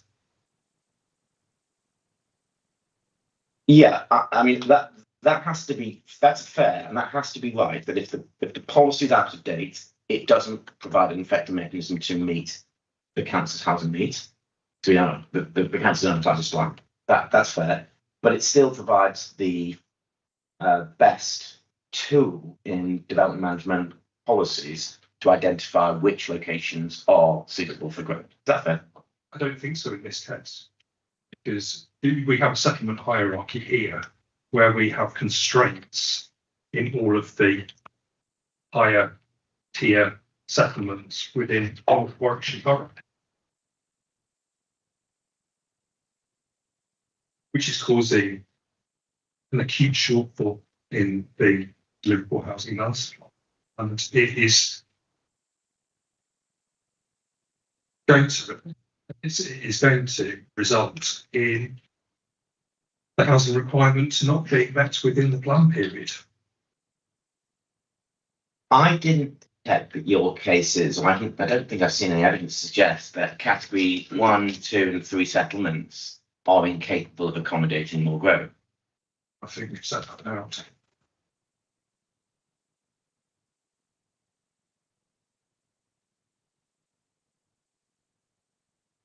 You taking us to your proof? I am.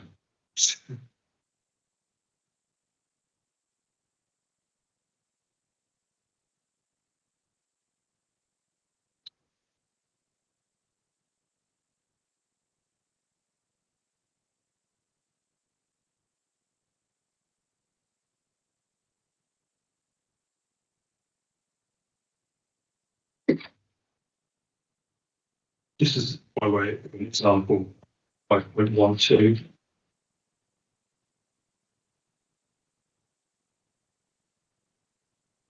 The withdrawal of funding for the A5 upgrade significantly reduces the opportunities to deliver new homes in locations along the A5 between Dordon and Alfredston, including the Market 1 market towns, Category 1 market towns of Alfredston and Holsworth, Dordon, and the Category 3 local service centre of Grendon. This includes planned delivery as set out in the local plan policies LP37 and LP38 and any windfalls required to significantly boost supply in the short term. Okay, I was asking, is there evidence that these settlements in category 1, 2, and 3 don't have capacity for additional growth? Is that the evidence that they don't have capacity? But they don't have capacity because of the A5 upgrades not coming forward. Very well. Is there any other evidence you want to direct us to besides 5.12? No, just the evidence of Mr. Highcroft on housing land supply. Thank you. Can we looking back at LP2, if you wouldn't mind? LP2 category 4, which Warton is, it says development within set development boundaries will be supported in principle. Development directly adjacent to settlement boundaries may also be acceptable. All development will be considered on its merits, having regard to other policies in this plan, and will cater for windfall housing development, usually on sites of no more than 10 units at any one time, depending on viability, services, and infrastructure deliverability. Now, if the inspector concludes that, agrees with the Carlow Close inspector's decision that Warton doesn't have the certain facilities for daily daily needs of the residents, if the inspector agrees with that, would you agree that that would lead to a conflict with this policy?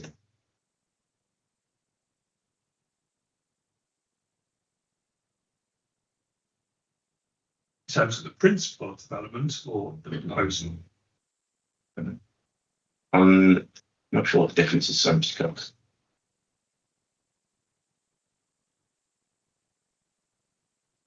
I can work it through it. If my question's not unclear, I can ask it in a different way to help you. Just ask the question again. Yeah, of course. But let me take it one step at a time. So this talks about no more than 10 units, but it says the words usually, so it's not an absolute cap. You'd agree with that, wouldn't you? Oh, it's not an absolute cap, as confirmed by Mr. Collinson. Yeah. But it says usually no more than 10 units, and then depending on, so you look at the issues of viability, services and infrastructure deliverability to make a judgment as to whether you should be going beyond 10 units. Is that fair? Yes. And if the inspector were to conclude that there are insufficient services within Warton, so agrees with the care of the close inspector, then that would indicate that this is a settlement that shouldn't have more than 10 units. And I would also point to the last part of that paragraph as well, which relates to depending on infrastructure delivery. Mhm.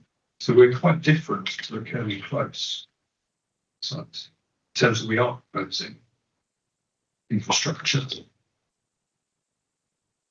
Infrastructure to provide choice of means of transport to services and facilities. Okay. So my questions are premised on the assumption that the inspector agrees with the care of the close. So it says Warton doesn't have facilities and service facilities for daily living residents. Okay. The infrastructure doesn't change that conclusion. We've already agreed with that. Yes.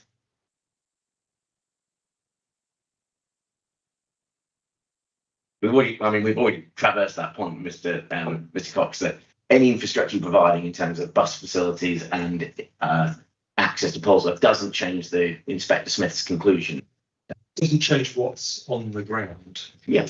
Yeah. In terms of services and facilities. So if this inspector agrees with Inspector Smith, then that means Warton doesn't have services and facilities. That must be a factor which therefore indicates that Warton shouldn't be accommodating more than 10 units. Is that fair? I appreciate you're saying it does have set facilities, but I'm saying if the inspector agrees with Inspector Smith, it says Warton doesn't have certain facilities, then that would suggest Warton shouldn't be accommodating more than 10 units. Is that fair? But he comes to the conclusion that it is providing a choice of means of transport to access services and facilities outside of the settlement. So you're saying even though Warton, so even if the inspector says Warton itself doesn't have service facilities, that the infrastructure he provides sort of overcomes that. Is that what you're saying? Yeah, it needs to be considered in round. Okay. Okay, I understand that position. Okay, let's move on, and we're going to talk about policy LP14, if you wouldn't mind.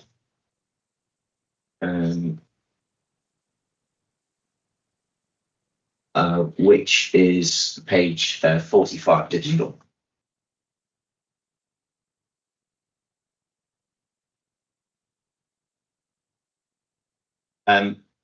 This policy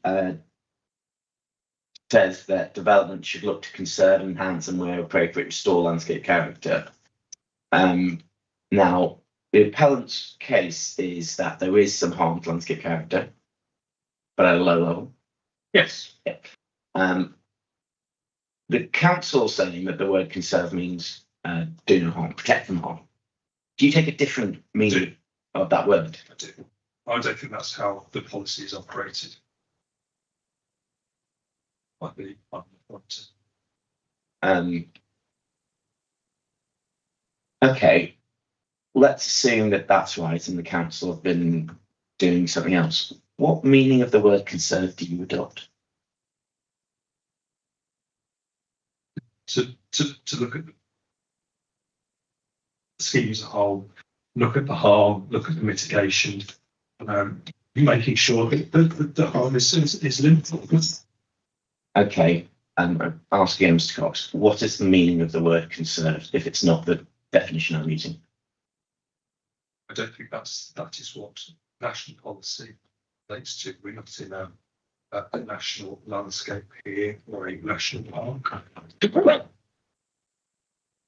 Okay, I'll ask you a third time, Mr. Cox. What is the meaning of the word conserve if it's not to do no harm?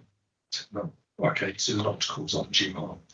Right, so the distinction between us is we're using the definition of conserve found in the normal definition, which is to do no harm, and you're saying it means don't do undue harm.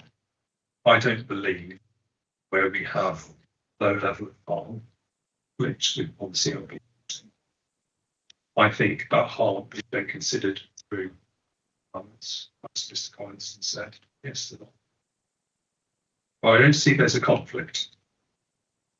Okay. It would be not uncommon that you'd have a circumstance where there might be conflict with a landscape policy in the development plan, but you would otherwise conclude plans of development plan in law. Is that fair? So, Yeah, because as you all know, that conflict with one policy doesn't lead to conflict with the development plan as a whole. You've got to sort of take a holistic view of the compliance or otherwise of the development plan as a whole. Is that fair? that's fair. Yeah, so the fact that there might be conflict with LP14 because of a landscape harm doesn't lead to an automatic refusal or automatic conflict with development plan as a whole. Is that fair? No, that's fair. Right, so a finding of conflict with LP14 doesn't preclude the opportunity to still provide a planning balance through considering compliance with other development plan policies, does it? No, but I don't think that is how the policy is operated. I don't see committee reports that say this has limited harm, it therefore conflicts with policy LP14. The harm is considered in the planning judgment, in the planning balance. Okay. Some of these are going to be legal points, so do tell me if these are outside of your remit. But when one is looking at the interpretation of development plan policy, is one required to look at how a local planning authority have been using that policy? But it certainly aids the applicant. Well, I'm talking purely just as a matter of interpretation of policy. Are you required to just I'm going to say things that you just look at the words of the policy. That's it. It's not a difficult exercise. Look at the words of the policy. Conserve means what it means. You're saying, well, you do another exercise, which is to go and look at how the local planning authority has been applying that policy, and that's an aid of interpretation. Is that? Well, no, you assess the scheme against the words in a planning policy, but there is a level of interpretation that is applied by the case. Okay, and that.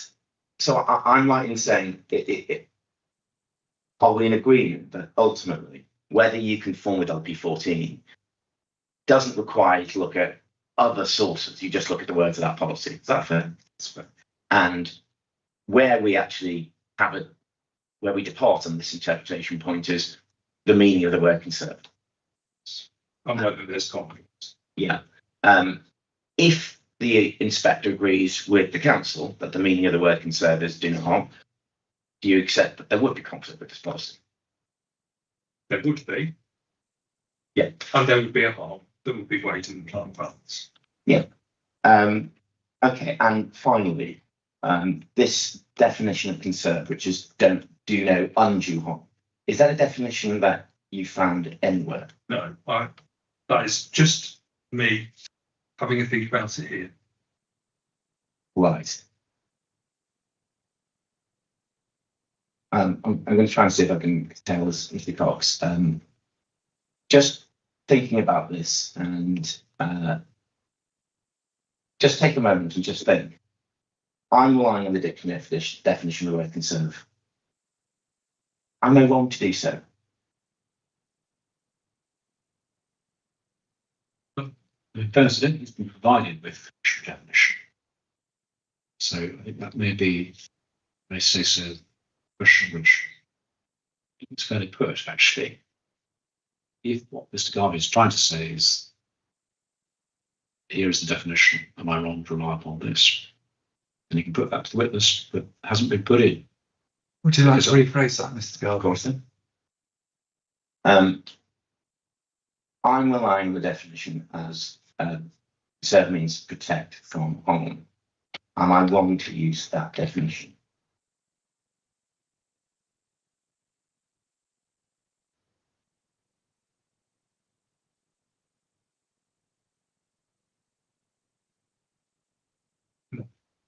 So I think fairly where this takes us to is,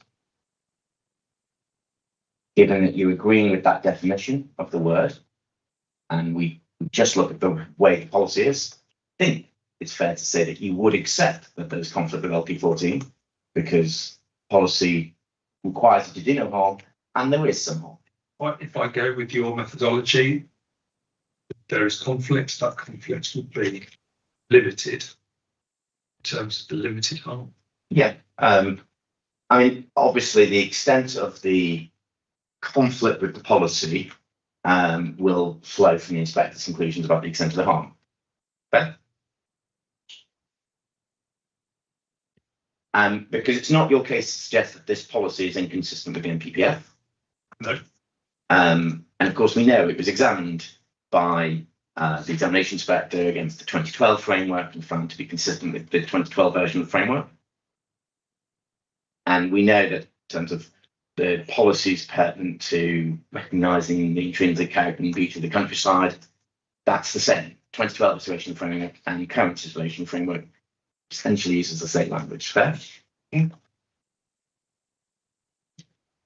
So would I be fair to conclude, and therefore you're agreeing with definition I've used of conserve means do no harm or protect from harm, and that's a fair way to interpret the policy, and given you do cause harm, there is conflict with LP14. Is that a fair characterization of where we got to?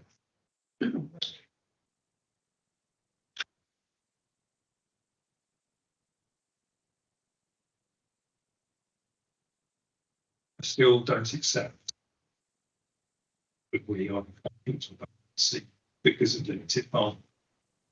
We can go over and over this, but I don't think that is what is intended by the policy.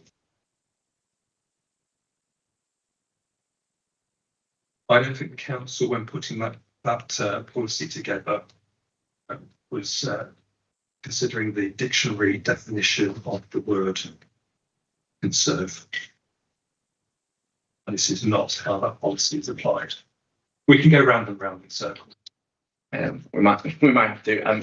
Unless you push me on set, I'm going to have to close on this point, and I'm just going to need to understand what the actual dispute is now. So, I think you've agreed that when you're interpreting the policy, you don't go and look at other things. So, what was in the mind of the person who wrote this policy? We don't go and try and think what was their subjective intention, do we? No. We just look at the objective words used in the policy, don't we? The objective words in the policy is conserve. We've agreed what the meaning of that word means.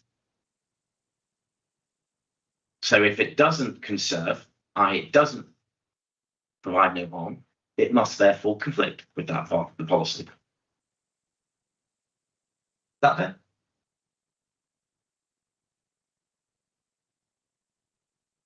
I think we're just going to agree to disagree. I'm sorry, that's probably no cross-examination work, because I need to understand what the basis of the disagreement is, and I'm a little clueless now, Mr. Cox, as to where we're at. I can't give you my definition. Yeah. You've agreed with my definition, and therefore, what's the dispute between us? Because I'm going to have to write something in closing submission to say this is where and I'm a little clueless now what we're actually disagreeing on. So you're agreeing with my definition of the words in the policy. You're agreeing that's all we look at, the words in the policy, and you agree that there is harm. So where's that harm is limited? Yeah, but limited harm is still not conserving, is it? Go with your definition. Which you've agreed to. So therefore, there is conflict with P14. If there is, there's limited conflict. Okay, thank you very much. Okay, let's move on to LP30, if you wouldn't mind.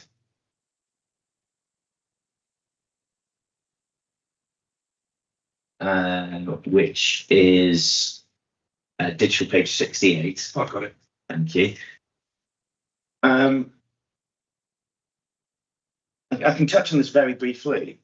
This, again, is a policy dealing with design principles.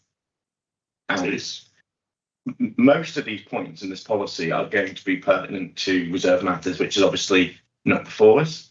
I think that's right, because in the opening sentence, it says all development in terms of its layout, form and density.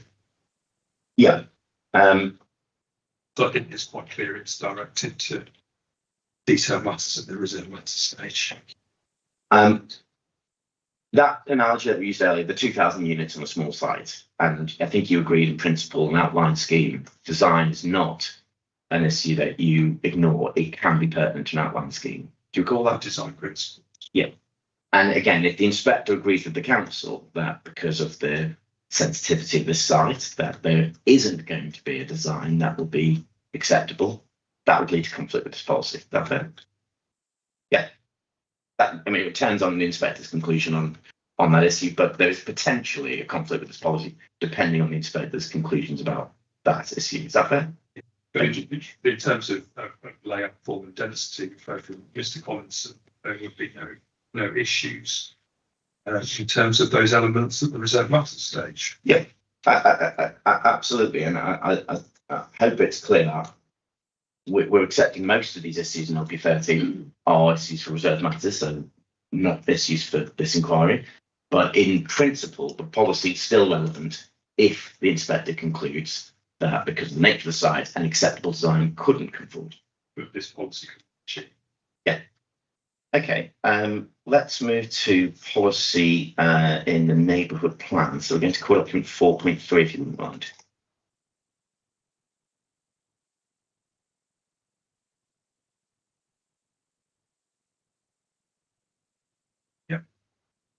We're going to go to PMP 3 if you wouldn't mind. Yep. Which is sustainable design and construction. And that talks out at the beginning, all development would expect to respond positively to the key attributes of the neighbourhood area and the key local design feature of the settlement in which it is to be situated. And then in the next paragraph, second sentence, development will not be supported where its poor design has an adverse impact on the character of the area. The risk of repetition, same point that we just sort of canvassed. If the inspector finds that the nature of the site is such that you can't achieve a good design and there would be a poor design, no matter what you do, there'd be conflict with this policy. Fair?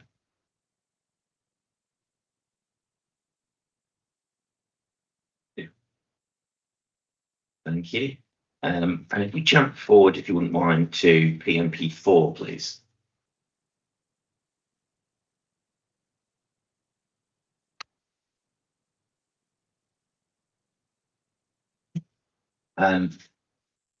PMP 4, new development should conserve, buzzword inquiry, conserve, enhance, and where appropriate, restore local landscape character. I think given the discussion we've had on LP 14, you'd accept that there is conflict with this policy. Is that fair?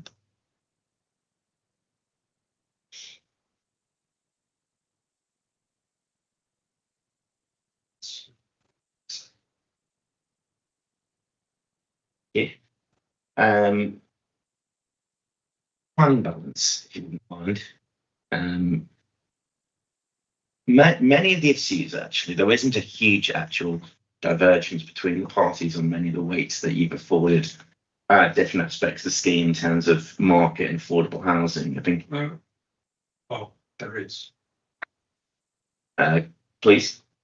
So as set out in my rebuttal, obviously I use a 4-part scale and Mr. Collinson used a 5-part scale. So in terms of delivery of housing and affordable housing, Mr. Collinson's 5-part scale would be very close level, which it would be substantial. I see. So then there is a difference. Very well. I understand that. I don't tend to trade adjectives, Mr. Cox, because ultimately the inspector's going to form his own view, and it's not normally a good use of inquiry time to be just trading adjectives. But I just wanted to explore the issue on the economic benefits. Forgive me, you afford them moderate weight. Have you set out anywhere what those specific economic benefits would be? Not specific figures, no. Right. So, General assumption that a site of this size, 110 units, there would be naturally economic benefits as a result of the development, both in construction over a 2-year period and post construction. absolutely, there is, and the council don't dispute that. What we've got is a dispute in the weight that be afforded to those benefits. And I can record that, I mean, all housing, you'd agree, all housing provides construction and local spend. It does. But in this instance, we've got no quantification of what that benefit would be. It's sort of the, I'll put it this way, it's the arbitrary benefit of all housing. Is that fair? Accept that. Thank you. Can we turn up paragraph 11D of the framework, if you wouldn't mind?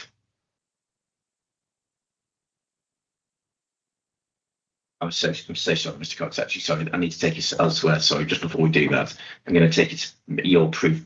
Sorry, very jump you around. It's paragraph 13.8, if you wouldn't mind. Your proof, page 55.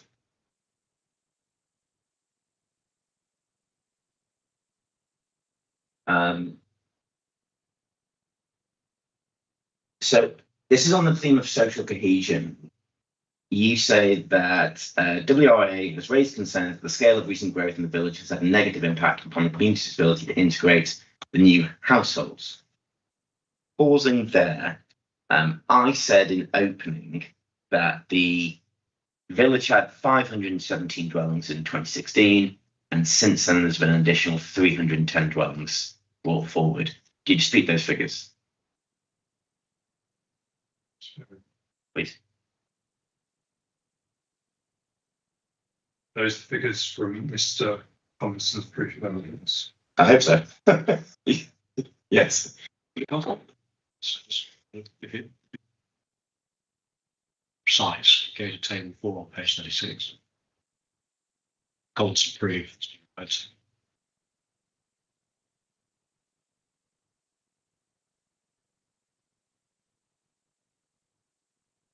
No reason to dispute.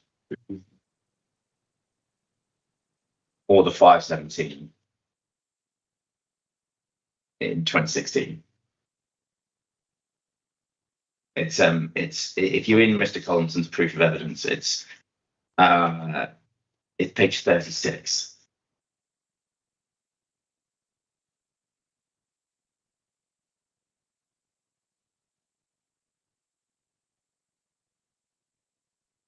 You got.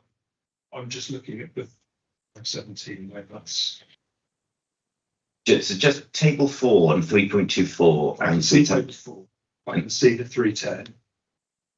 If I can, I don't know if it helps to do. I think is it 512 is what's in the table. 517 is in the text. I don't know whether Mr. Collins can clear up whether the 2 should be a 7 or the 7 should be a 2. I think it's the fact that the table is talking about 2001 and 2011, whereas he's talking about 2016 in 3.24.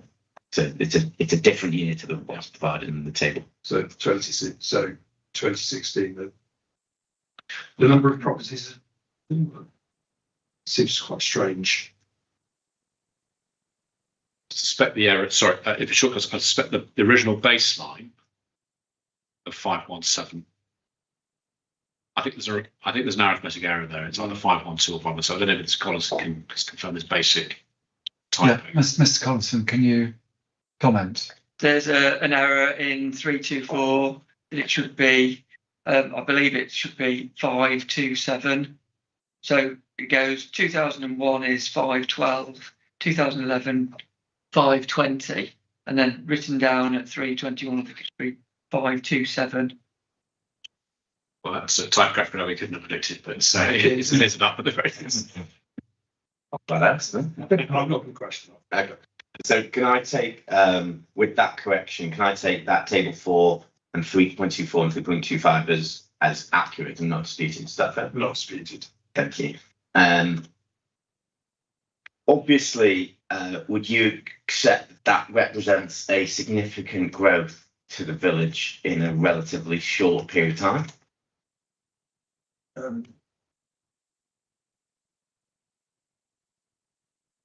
It's relatively big, but I've seen other settlements expand and grow by considerably more over a similar period of time. And you'd expect that with any settlement, growth needs time to integrate to ensure that there remains a community. I do. And I don't think that level of growth would give rise to any particular issues. okay, ultimately, the inspector's going to have to come to a view on that point. That if the inspector concludes that Warton has seen significant development in a short period of time, and this would exacerbate that, then that would be a harm that would weigh against it. Would, but then I have to think, well, the council gave permission for proportionate level of growth on the adjacent site. The council promoted proposed allocation of 128 dwellings. We considered that was fortunate and wasn't going to give rise to those issues.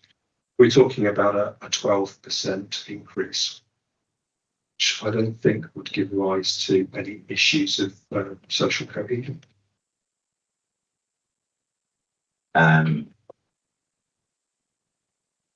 There's a 13% increase just on that paragraph 3.24, but we'll figure out whether it's 12 or households. And again, sorry to interrupt, but just sorry, no, I'm passing Mr. Brooks there, but I think I clear this up to some of the numbers. 12% is the people, the population figure, and 30% is the household. I think what would be helpful to me is if all parties could actually agree the maths. And I'm not expecting, because in examination, these things get bounded about, and I sort of much rather an agreed figure. So perhaps I could leave that with the parties to do me a note before the end of the inquiry then. So could I ask what should the left-hand column have? Should it have 2001, or do you want another data? Just to confirm that point, because we'll need to make submissions on whether it's appropriate to 2001 at all. Well, given Mr. Collison's put in 2001, and he obviously and the council felt that was an important starting point. Let's start with that, and then if the maths could be broken down accurately between parties, and then that information is then comprehensive for me to make a judgment on. Could I ask then procedure? Yeah. If we take it this way, that Mr. Collins draws up the first draft of that, we'll then look at that and we'll agree that on Monday, I think. Yeah. So just as it making progress on this, bearing in mind Mr. Collinson's table, we'll have a look at that. And we'll come back and we'll liaise on Monday in terms of the final version. Yeah, it just brings a bit of order to it if I make it clear. Yes, no, that makes sense. Let's say end of the day on Monday, Mr. Collison, is that okay with your work commitments? Appreciate that. Yes, certainly. Yeah, okay. Yeah, so let's agree the maths between the parties rather than risking an error in cross-examination. Okay, thank you. So we don't have to be included in this, I assume. It's up to you. You can be if you want to be. So I'm just, it's the rule 6. I'm going to defer to the plan. Okay, I mean it's up to you. You know you've got a right to be if you wish to. So, but you could just to speed things along. So we'll just leave that to. I'm so sorry to interrupt. I think to just for transparently, Mr. Collison sent it to us. As Professor Phipps at that time. Yes. In our return, weekly we'll copy you in. Respect to that version, and then we'll reach agreements. Okay. Yeah. So do that reach. Yeah. So the general principle is we all share information so that everyone knows. I just didn't want to hold things up. No. Thank you. And we want to obviously make sure you have a sight of that. At the same time, what we're not trying to do is add in any numbers beyond what's already requested. So. Yeah. Okay. Thank you. So, Mr. Garvey, when you're ready to proceed. Thank you very much, sir.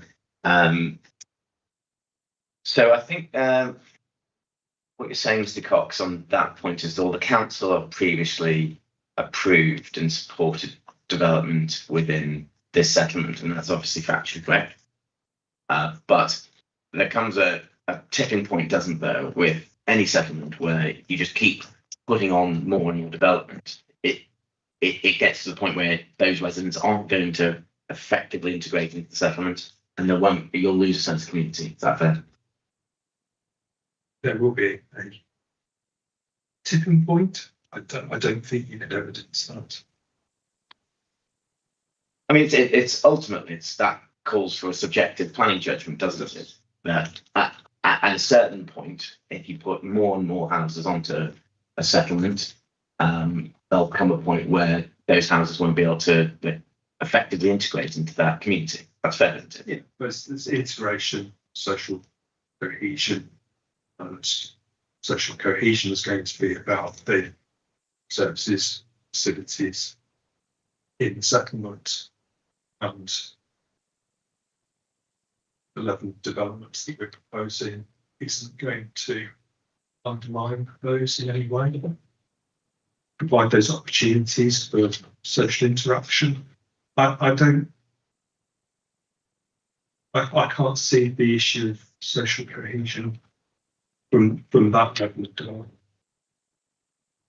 I'm talking sort of in principle that if you were to put a substantial amount of growth into a settlement, that can lead to those residents not being able to effectively integrate as a matter of principle. There's a daft suggestion if you put 1,000 homes on 30. Yeah, exactly right. That hamlet would be transformed, and any sense of community that existed in that hamlet would be gone because you put such a substantial. And that what I'm talking about, that tipping point is somewhere between putting 1 unit on the hamlet and 1,000 units. At some point along that wide spectrum, you'll reach a tipping point where you think this is too much growth for this hamlet to accommodate. Yeah, that relates to the time period that those properties can afford as well. Yeah, of course. And ultimately, where that sort of, using the expression tipping point, but where that point is where you put too much growth in for a settlement, it's not a forensic point, it's a planning judgment point, isn't it? Ultimately? It's in the judgment. Yeah. Because you sort of said it's not evidence. It's not a point that you can realistically, forensically evidence. It's a point that really is a subjective planning judgment as to when have you put too much growth. Yes. And ultimately, that's a point that the inspector is going to grapple with. Mr. Collinson said this is too much growth, and therefore it will come from our social cohesion. You say otherwise. It's ultimately the inspector's subjective judgment to decide his own view on it. And you've said in your paragraph 13.8, if you wouldn't mind, you said, second sentence, their statement of the case notes that long-standing residents describe a loss of every familiarity and informal social contact. And then you say, whilst also noting that community plans and facilities are operating at or close to capacity with waiting lists. Just pausing there, that sentence there, is that you observing that the grounds facilities are close to capacity, or is that you observing that's what they're saying? Yeah, that's what they're saying. Yeah, okay, that's helpful. I wasn't sure if that was the case. Okay, could we go to paragraph 11D of the framework, if you wouldn't mind, please? Yes.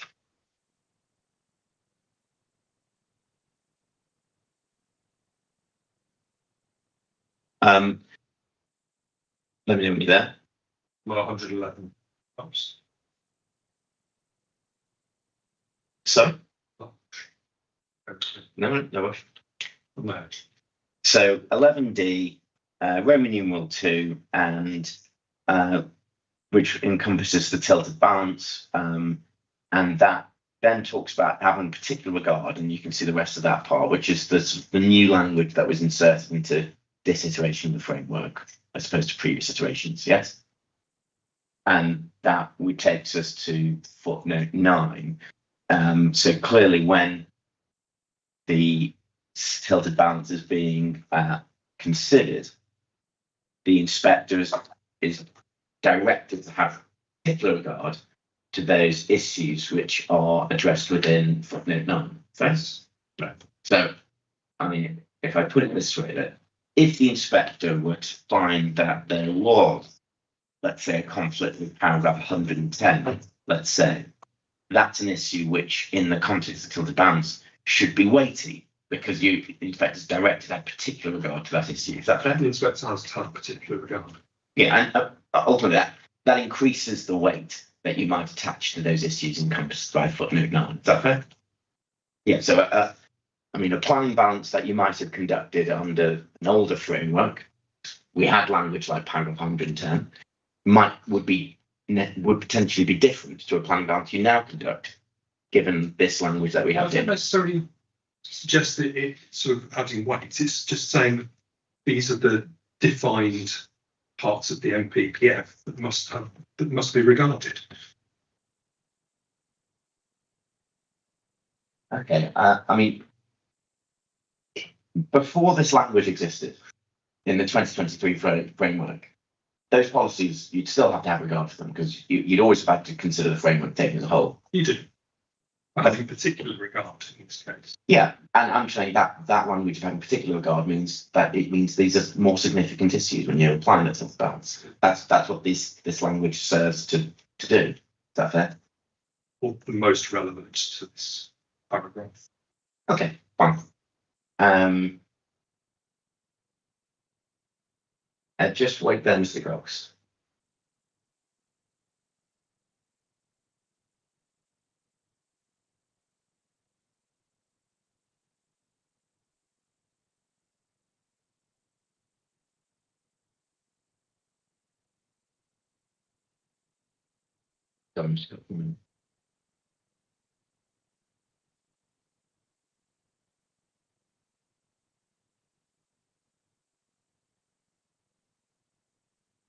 Just one brief point. The Keller Close Appeal decision, you're aware that that was a scheme for entirely affordable housing?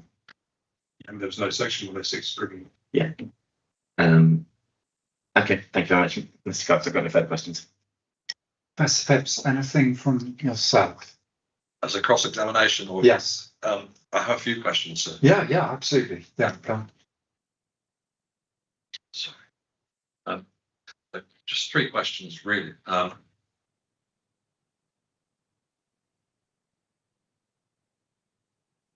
refer you to the bus service again that is going to be provided, which I think in your proof of evidence is it 928, the additional bus service?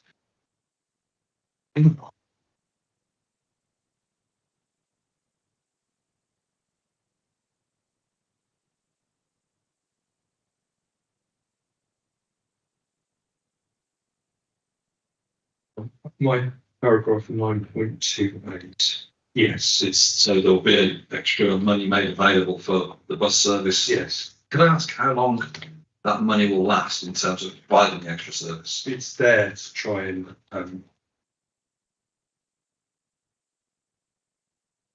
to provide that modal shift. I think it's 4 years that money's available. It's seed money. It's effectively there for long enough to try and change people's habits and to promote modal shift. And one of the key points that you made about the bus service is that it would extend out to Ventura Park. Yes. Ventura Park, as you're aware, is an out of town shopping centre with quite a lot of car parking, with hypermarkets for people to do weekly and monthly shops. I would say that Ventura Park is, I'm going to talk planning language, more comparison rather than convenience retailing. So clothes and other household goods. But the main shops that are there are the big supermarkets. I would disagree. Primark, Marks and Spencer's. If it's helpful, I'm happy to go and see that on my site visit on Wednesday. Yes. If that's helpful. If just to make sure I'm correct where I'm going, if a map, so and then I can come to a judgment myself. That would be very helpful. So if Okay, you could yeah. visit from the site to Ventura Yeah, Park. I'll do that. I think it's changed quite significantly over the years. It was an out of town retail park with a lot of supermarkets, but the character has changed quite considerably.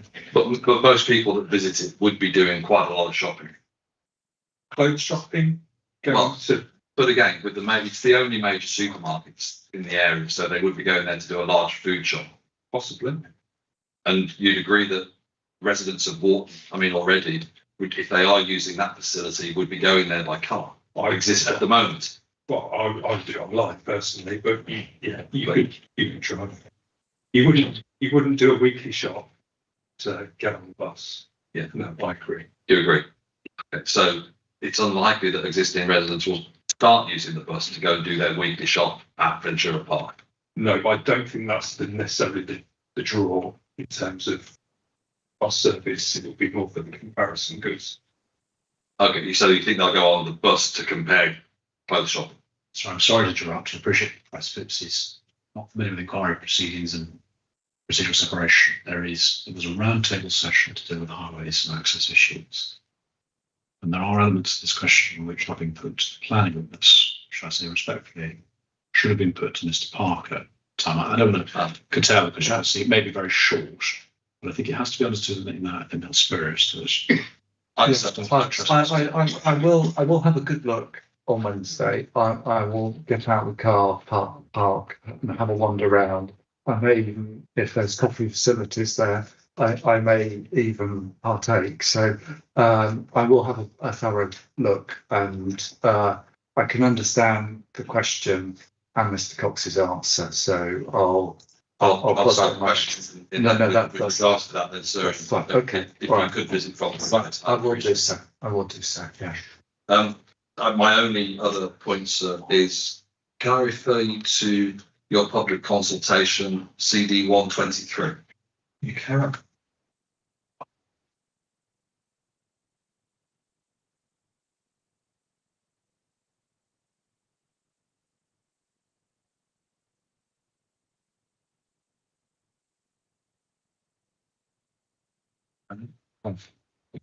Now, there was no face-to-face consultation during this period.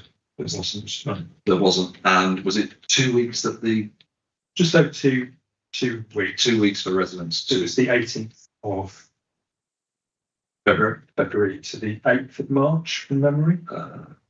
I'll accept that. I can't remember off the top of my head. The main way that you wanted to collect public consultation was through your questionnaire, and the website actually embedded a Google form within the website, and you drove people through that to actually say give us feedback. Yes. But it was open, just to be clear, that consultation was just on the web and open to anybody to respond if they wanted to. There was no way of actually saying number 84, number 82, etc. has responded. We didn't collect any personal data in terms of addresses or names. No. Just to be clear, that was, it's just the way it's done. Yeah, that's the way. All of the questions within that questionnaire were compulsory, weren't they? No, none of them were. They all were, sir. None of them were. I dispute that, I'm afraid, sir. None of them are. You can move past every single question. No, sir. Would it help to go? So sorry, would it help to go to CD 1.23, which is the statement of community engagement? Would that be helpful? Is there? I'm happy for him to go to that, sir. I'm going to preface this now. I'm going to preface this. I'm so sorry, I don't want to interrupt. Just something about it. We don't think this has any bearing on the plan of balance, because be quite clear, residents have had a chance to contribute. There is a document in front of you, etc. But I just say this was that I think rather than trade, as it were, Yeah. what was asked, Should we I go think to it helps to look at the document itself. Yeah. I'm happy to look at if we're not going at the moment, sir, I dispute what Mr. Cox is saying about it not being compulsory. At the time of it being open, I'm not saying it is now, but when it was first developed, none of the questions were optional to skip through. Every question had to be answered on the form. It was one of our main complaints that we raised with the council. The council actually looked at the form and said, yes, you can't go through it. We raised that at the time. We did screenshots as well of that website. I appreciate Mr. Cox is saying he may not have been the web developer that did that. But if he's not accepting, so then there's no point me asking any more questions. Okay. You do have a right to bring that up in your submissions if you think it's appropriate to do so. I'm not telling you, but I'm just saying you do have that right to bring it up. My point was that we had minimal ways to engage with the public consultation. I'm going to disagree again. The form was compulsory at the time that it was open. Whether it is now or not, I don't know. but they were compulsory questions. You couldn't skip past them. And they did lead residents, some of the questions, for example, being given to rank positive attributes of the site, even though they may have actually disagreed with the development in the whole. And because you had to go through the whole form before you could submit, it meant that people had to sort of at least give some sort of positive ranking to some of those features. Now, I admit that there are open comment boxes, There are. but you also enforce that you have to rank these positive attributes of the site. It was how important are these elements to Yes. And they were all positive. Yes. In And, terms of features, and if like open space, green infrastructure. and I know that you're saying that they weren't compulsory questions, that you could skip at them. I dispute that. Okay, well, But if they were compulsory questions and we couldn't skip past them, then if you disagreed with the site in the whole, you would still have to rank those positive features. yes, if they were compulsory, which We dispute. I do have, I'm Yes. not going to argue, it's a No. minor point in the range of this discussion, so I'm just saying that this kind of dark pattern that we see in these sorts of consultations is it's something I come across a lot in my work, and at the time of this happening, we did dispute that with the council, and we raised it with Mr. Collinson at the planning and said, this is not right. We raised it at the planning board as well. I know that you're saying that it's now online, it's still there. I'm just saying that at the time it was compulsory. And it's a matter of dispute between us. And in fact, the latest development in the Warton area that's gone through made reference to the fact that they're just doing open comments because of the comments that we made to the planning board. I mean, the questions were quite open. But compulsory. Well, we dispute that, but question 3, do you have any comments on the following areas? Location, type of housing proposed, open space provision and landscaping. Question 4, do you have any further comments? And as I say, my point is that we were being driven down a route. No further questions. Okay, just one from me, Mr. Cox. I was just going to ask you about deliverability of the site, and how you would foresee it progressing if I am minded to support it, and what sort of timelines will be involved. I think you could be guided by the neighbouring cornfield development. There's also Richborough. That was also. So that's your client as well. Yeah, it's the same client. Right. Okay. And I was also involved in that as planning agent. So in terms of that site, all 100 dwellings were delivered easily within a 5-year period. From the date planning permission was granted. Sorry, all 100. All 100. Well, within the five years from permission.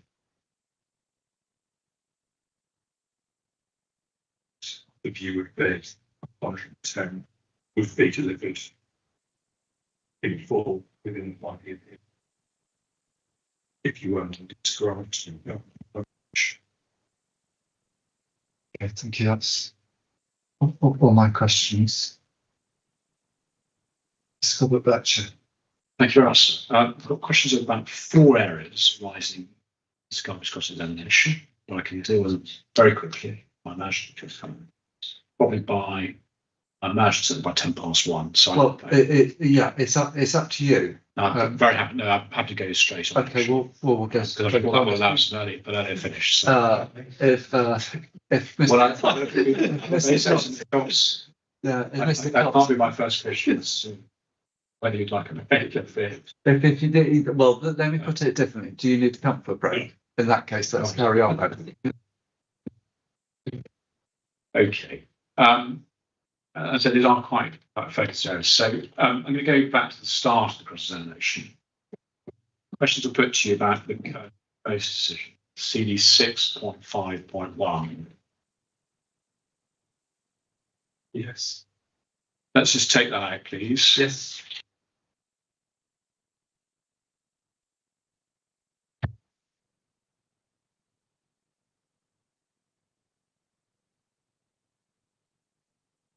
Now, There are written requisitions. Some are more detailed than others. I'll have to look at the wording actually used. When the inspector said, furthermore, while the village does offer a few services, they are insufficient to cater for the daily living requirements of the residents. Now, how far do we know what services at all were looked at in that case? We don't. Could you take up therefore your rebuttal, paragraph 2.6?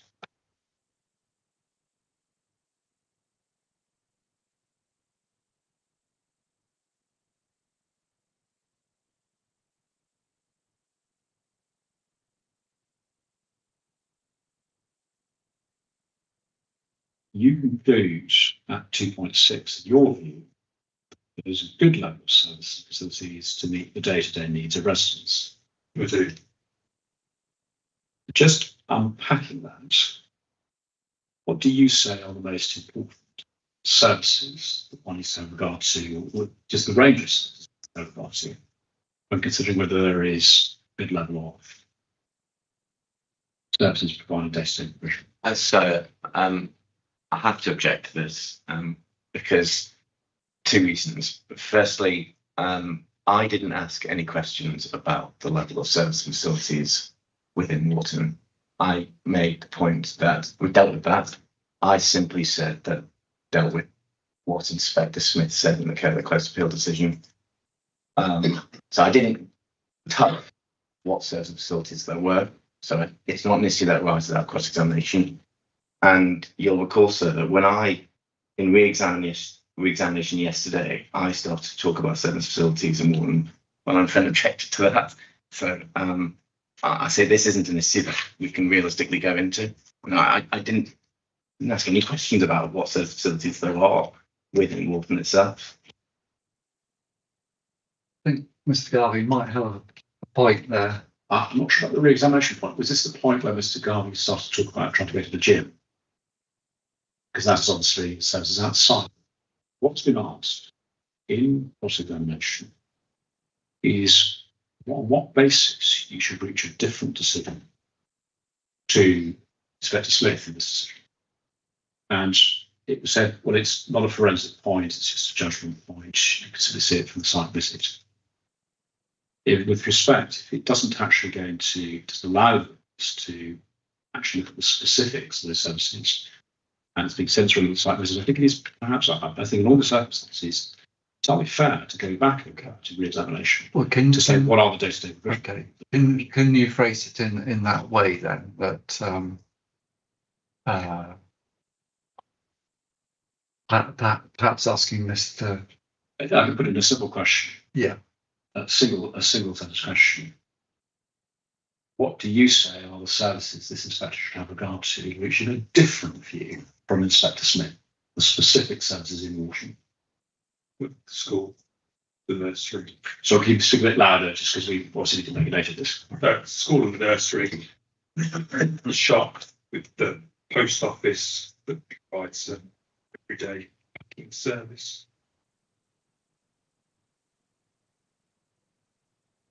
The public house. And the access to bus service.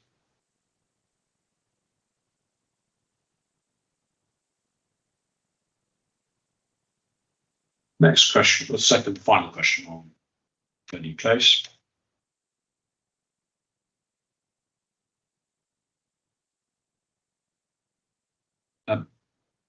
Paragraph 8.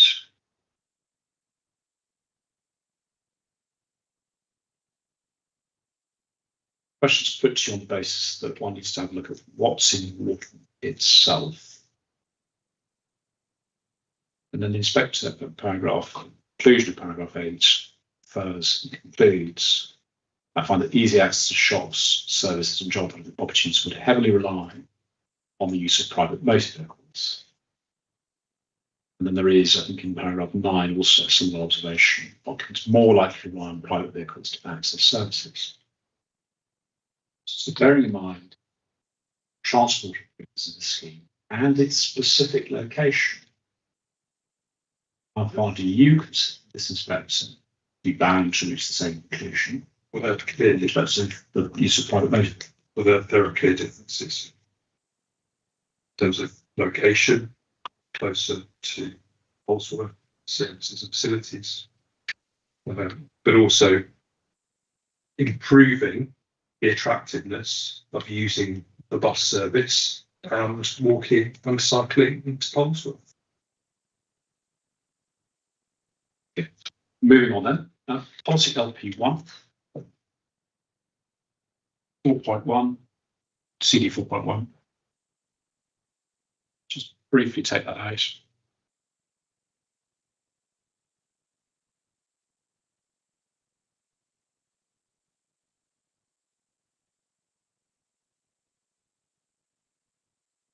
So, just let me know about that.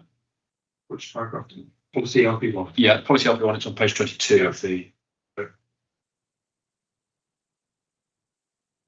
wording is all development proposals must integrate appropriately with the natural environment. So we explored in cross-examination yesterday and today whether that includes any reference to agriculture. So our position is obviously not engaged. But let's say BMV as an issue were to be just the council's case that somehow there's a conflict. A proposal that provides for a limited level of harm in respect to BMV, how far does that integrate appropriately with the natural environment? We're just looking at all the words of policy, not just whether it's in scope or not. But it is only limited, isn't it? So it would integrate appropriately within the natural environment. Yep. Next point then. LP14. It's the third of my 4 points. Got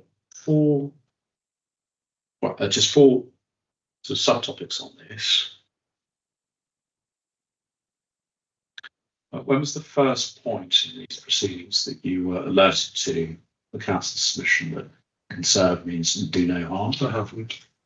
And when was the first point in these proceedings? So we're here today, but It was Mr. Garvey on the day. so that's a sort of preliminary. How and when is it? The principle, if we look at the text of LP 14, it says within the landscape character areas defined within the LCA, development should look to conserve, enhance, and where appropriate, restore landscape character. How far do you understand, therefore, there to be a mandatory duty to do no harm? Well, it is a should, not a must. And what weight do you place on that word should look to as well? Just so that Well, it doesn't tell you that you must conserve them parts. Okay, that's our first subtopic. The other ingredients, A and B. A is landscape proposals. And B is new landscape features. How far do you consider this proposal? Bear in mind all the evidence we found, and of course that very precise exercise we did, of looking at which parts of the policy is conflict with. How far do you consider that this development, and in the council's case, this development will comply with A and B? We would do completely. And so when we read the whole policy, the fact that it's accordance with A and B and the schedule 2, how far do you consider it's accurate, really appropriate to take this new position? It's do no harm. But I'd still believe that there is no conflict with that policy. Take up then alongside that 187 of the framework, paragraph 187.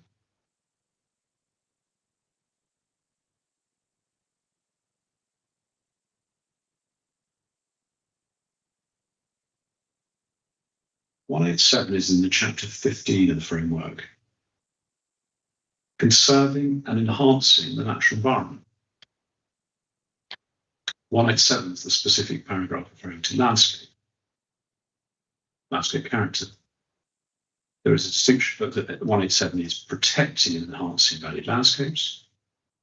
And B is recognising the intrinsic character and beauty of the countryside. So how far do you understand national policy to take a position that conserving landscape character means that you can do no harm at all, you must be in conflict with them in all cases? Sorry. No, it's a long question, my fault. We've got conserving and enhancing the natural environment at the head of chapter 15. Yes. And the word specifically used at 187 are protecting and enhancing valued landscapes, A. And then B is recognising the intrinsic character of the countryside. Again, I just want to understand, just bearing in mind the way in which national policy uses those words. There's conserving at the top, protecting and enhancing valued landscapes. And in this case, we're at 187, recognise the intrinsic character of the countryside. How far do you understand national policy to take the position if you're not in a statutorily protected landscape? If you do know, if you do any harm at all, you're in conflict automatically. Well, as my answer to Mr. Garvey, we are not in a valued landscape. We're not in a national landscape. We're not in a national park. Indeed. So how far do you understand government when it says conserving and enhancing the natural environment is instructing the decision makers in non-statutory landscapes to say there's always conflict? I don't think it is.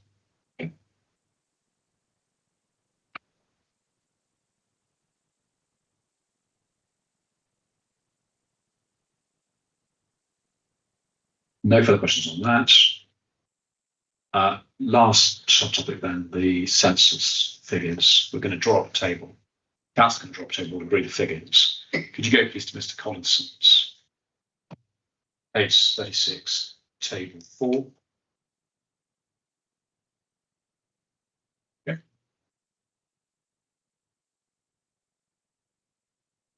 And the won't be drawn up, and I suspect it's probably because of the census date, so 2001, 2011, and 2021. There's a reference to a baseline figure, which we've now established as the 2001 figure.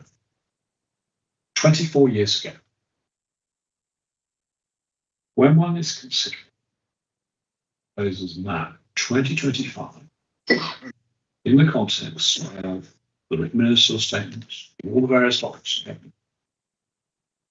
how far do you understand government? It's just a matter of principle to be saying, look how big settlements were 24 years ago, quarter of a century, and use that as one's baseline for assisted growth. It's an inappropriate baseline. And if we look at 2001, 2011, 2021, and recalling you've been in practice for a good portion of that period, under both different national policy and of course different development plan policy, how far do you understand the written ministerial statement's reference to the acute and entrenched housing crisis built on, they said, the previous policies adopted by previous governments? How far do you understand this government to be saying that rates of growth in settlements should match what was in place between 2001 and 2021?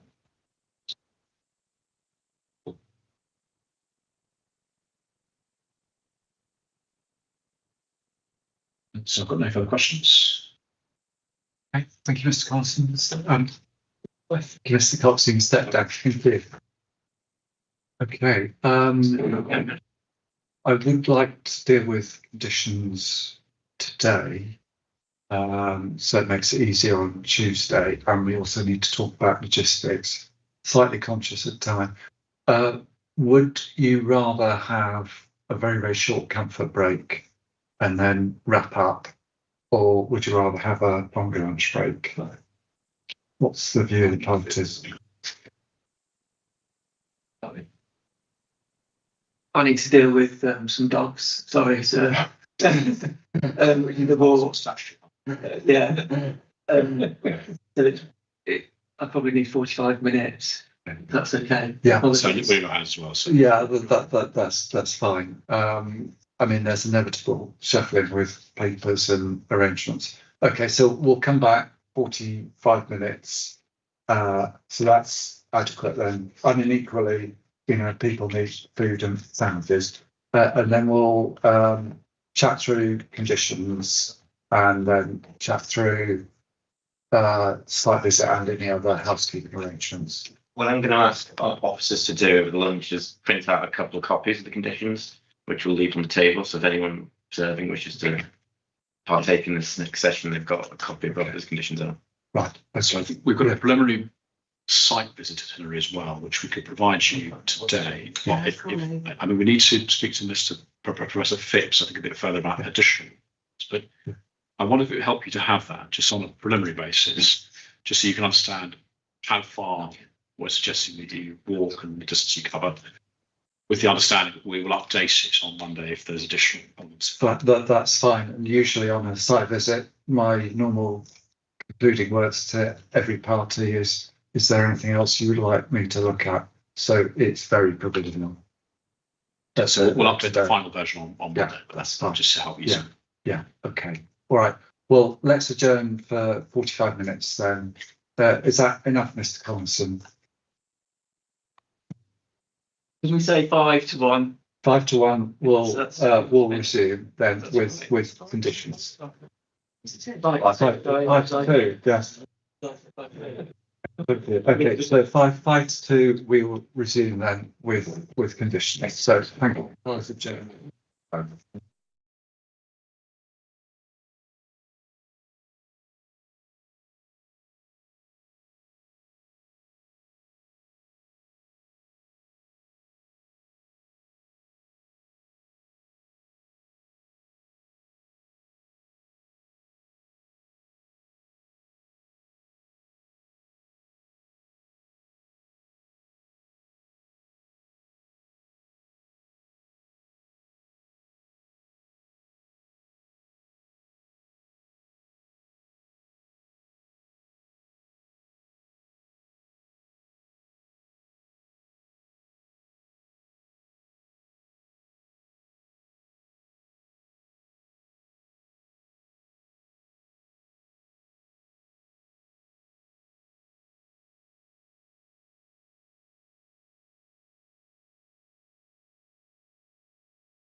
Yeah, please. Yes.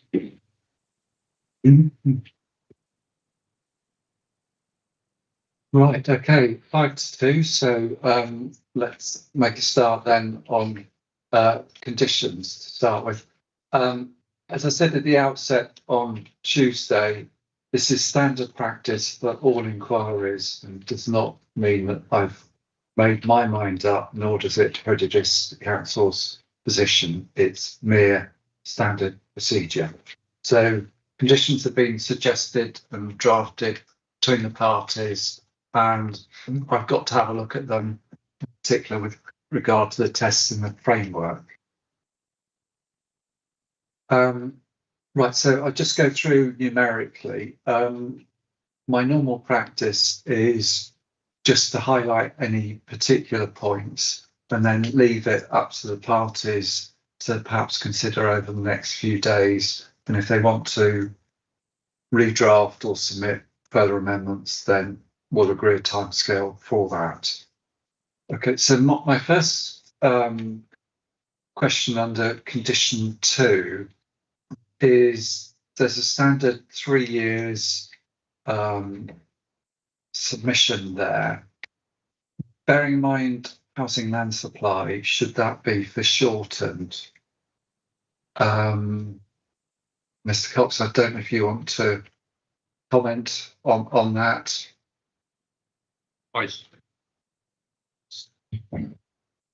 It same approach as the adjacent scheme. I don't necessarily think it does need to be shortened and Right. still be able to achieve all dwellings within 9 years.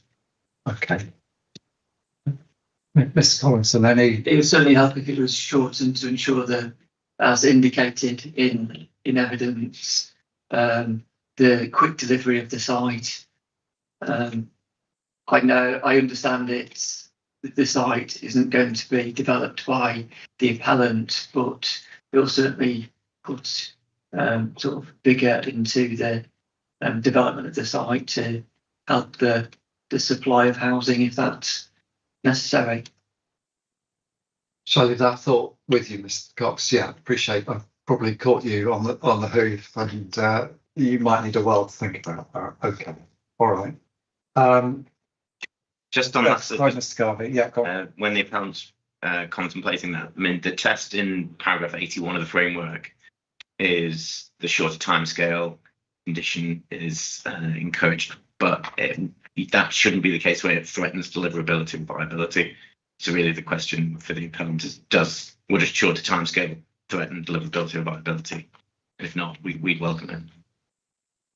But I know they need to go and think about it. Yeah.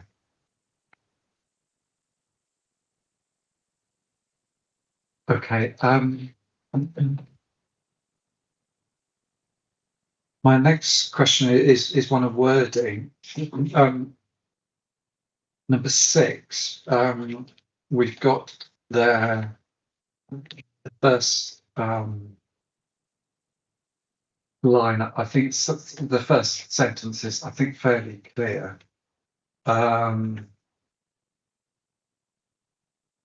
then we've got a sort of another sentence there, and I wondered if the whole thing couldn't be simplified in just requiring compliance with a plan rather than, yeah, okay. I think the difficulty we've got is within the DAS, the plan doesn't have a figure number or a title. So whether it be appropriate to extract that plan from the design and access statement. And Yes, submit yeah, as an inquiry document. Yes. And just thinking out loud, so that second sentence, I wonder if we just deleted it. Yeah.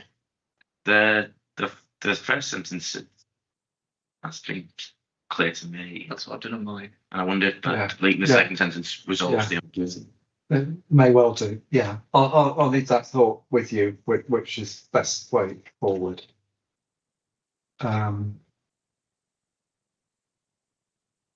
Number 7. We got the trigger of no construction work. I wondered if I think there's sort of often I've seen no development with contaminated land because there's always a risk of spreading anything. I appreciate it's probably trying to avoid a pre-commencement whole, well, in spite of the title, it's whether or not it's worth looking at that and what the intention is. Mr. Collins, is that standard condition you probably inherited from environmental health, is it? Not the construction works element. It is usually no development shall commence. We do need to be mindful, though I need to check about archaeology. I think that isn't development in terms of potentially. That's it leaves out the thoughts Yeah. with both parties. What's the best Yes. trigger?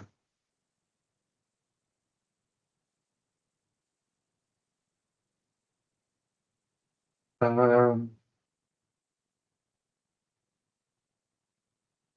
10, I think just a couple of comments on wording.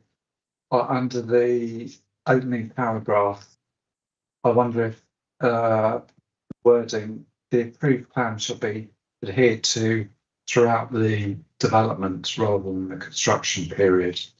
And we've got comment there about the routing and parking of vehicles, and then we go on to of HGVs, site operatives and visitors. I wondered if it was better to cease at routing and parking of vehicles, whether that's a bit clearer. Mr. Collison, is this a standard condition from the council, or Have you got it? I think it's a mix of it's environmental health. Yeah, it has been one that we've used at appeal, but in terms of ambiguity, I think shortening it to parking of vehicles would be clearer, wouldn't it? So it encompasses everything. Yeah. Okay. All right. Similar sort of concerns towards the end of the condition. We get into dialogue under the use of diesel or petrol powered generators should be avoided, whatever that means in terms of enforcement. And then we also get into mains electricity or battery powered vehicles should be used where practical. I think we're getting to not only ambiguity but a lot of dialogue there. So perhaps that could and should be looked at again. Yeah, it sort of, this comes from environmental health, and the mains electricity powered equipment it's something from them also. So yeah, it is too detailed. Don't want it to be too prescriptive. Okay, all right. Well, I'll leave that with the parties. Under condition 11, I did spot the deliberate mistake at the start that a scheme shall be. I think that's been thrown in. So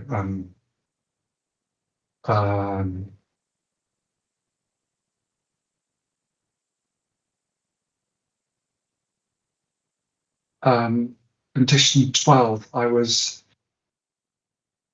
wasn't clear what the intention was by the wording.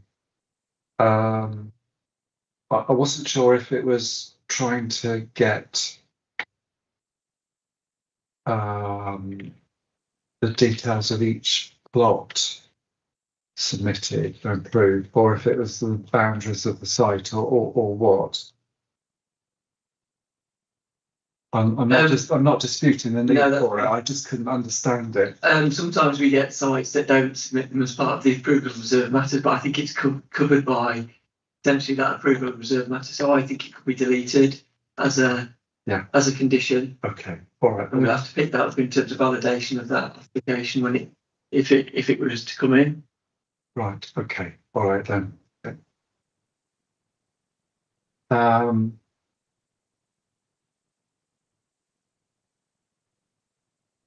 just a terminology under 14. I wondered, the word there is used built form. I wondered if it's just simply to say that, say of all the buildings, if that was actually the intention. At the end of the first paragraph, post datum levels of all buildings. Great. It's a bit sort of urban design speak that perhaps is encroaching into a condition. Yeah. Another. So just on Sorry, go. that, Sorry, it go. occurred to me just reading the Yeah. 13. That suggests B and G should be part of the reserve matters. I don't think B and G is a reserve matter, so I don't think it could be part of the reserve matters. I think we might need to redraft that, so commensurate with the submission of reserve matters, a plan to be submitted. That's well spotted, Mr. Garvey. Yeah. Yes.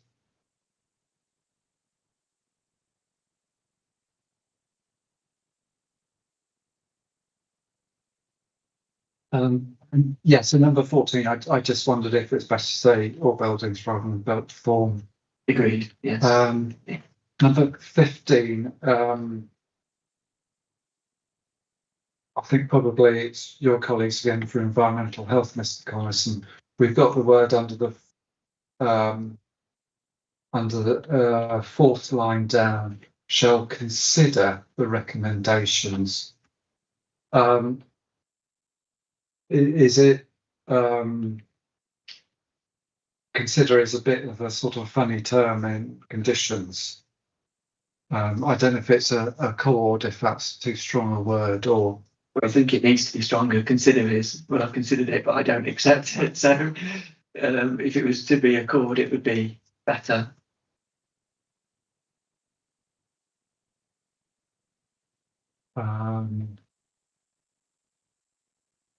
Number 16, we've got wording crept in, and I quite often see this from local authorities, unless otherwise agreed in writing, which was somewhat precluded 15, 20 years ago, I think following at least one High Court case on grounds of creating uncertainty. Yeah, the limb isn't Exactly. correct. Yeah. Yeah.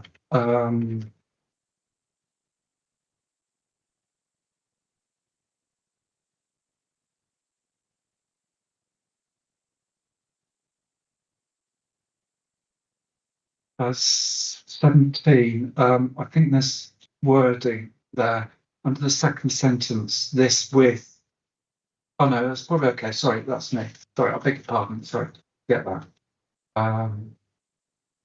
Number 19, I wondered if it was cleaner to start with prior to the commencement of the development, because then that's a bit of a sort of warning that any one looking at a condition, they always know the trigger then, rather than sort of burying it within text.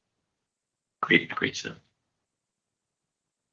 19, I think there's a heading that's crept in probably at the start, so perhaps some formatting there, and we've got the outlawed words of unless otherwise agreed creeping in there as well.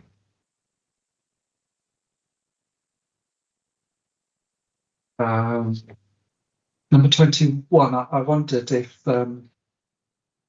that could be simplified.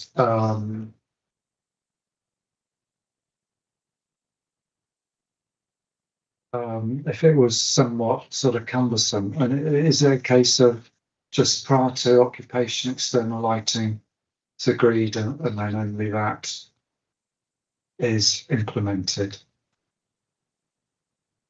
I think the concern that we have here is our ecological colleagues, and Right. and sometimes it gets lost in reserve matters, so to speak, and through discharge of conditions. but I'm sure we can look at the wording, trying to reduce the scale of what we've got in there. Yeah. That incorporates the issues of ecology. I'll leave that thought with you then, Mr. Constant. Yeah. Can I just go back? Yeah, of course you can. Just in terms of numbering, Yeah. there are 2 number 19s. I don't know Oh. if you picked that up. The habitat management No, I haven't monitoring actually. I haven't. Yeah. and the SEMPs. So Yeah. we'll obviously reorder those. Yeah. Okay. Yeah. Yes, I've missed that. So, yeah. Okay. Moving on to 24. I didn't quite understand what it was saying, whether it was seeking the provision of solar panels or whether it was just actually seeking what those would look like. I wasn't sure what the intent of the policy was.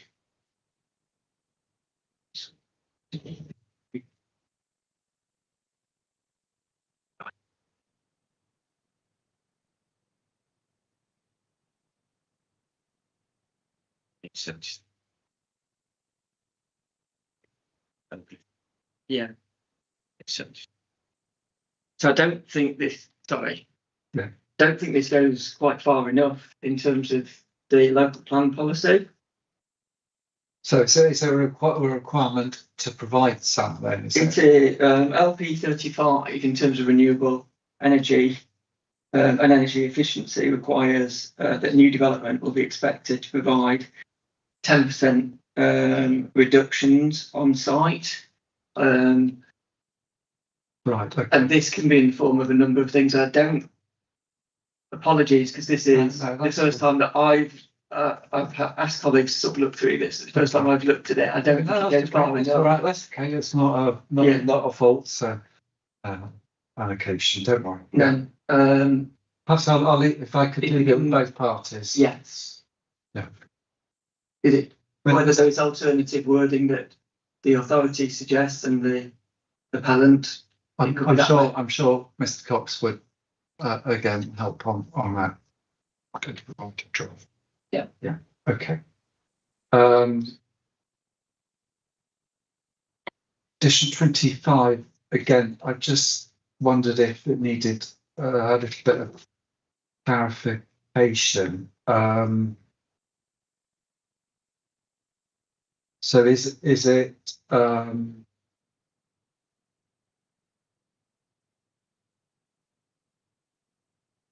so it's requiring details of all the bin storage places for collection day, is it?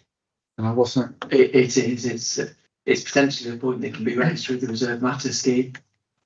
Oh, okay. Well, okay. Yeah, I mean, if that could go in, yeah.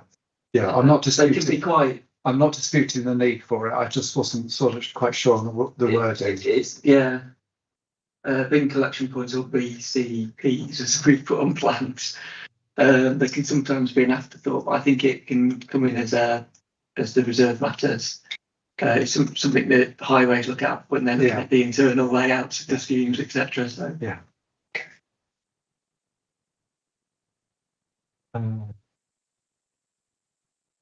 Edition 26 again. I wasn't quite sure what it was seeking. I certainly understand the need for hedgehog-friendly fencing, but I wasn't quite sure if the wording was actually doing that. I mean, is it seeking that all fencing should be hedgehog-friendly?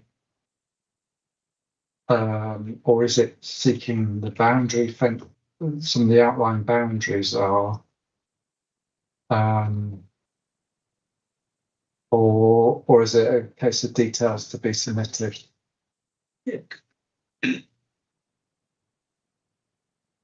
Perhaps if I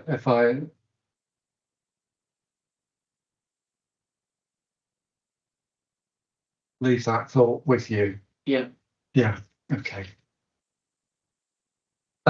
Condition 27, removing PD rights, and I mean this is not normally done as a routine, but my sort of question is it necessary?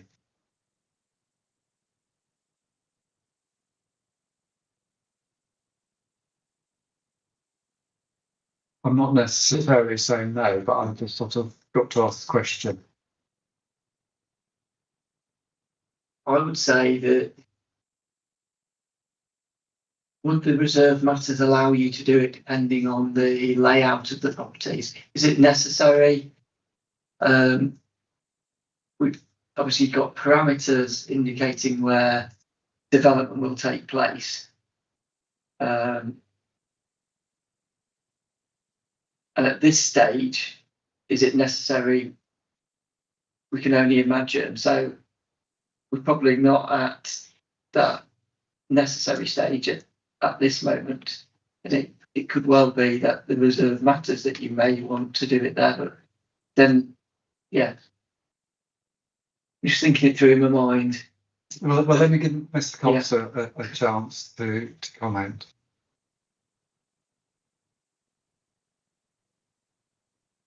I don't necessarily see that it's necessary at this stage either.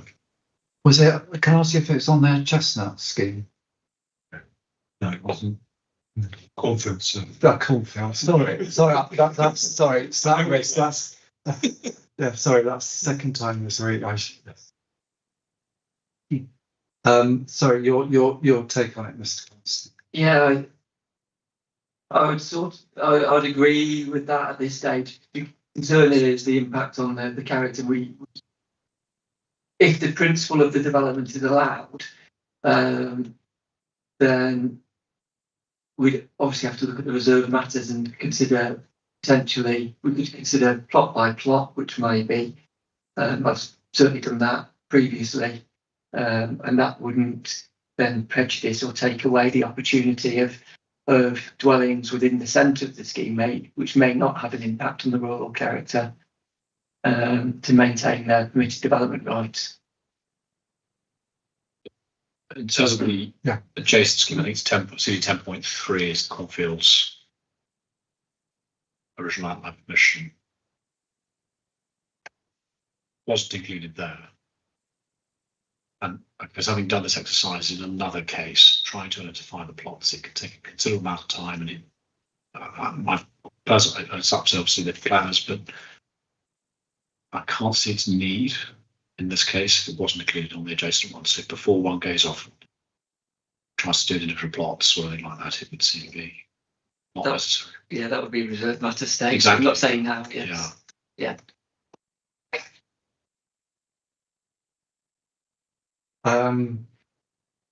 31.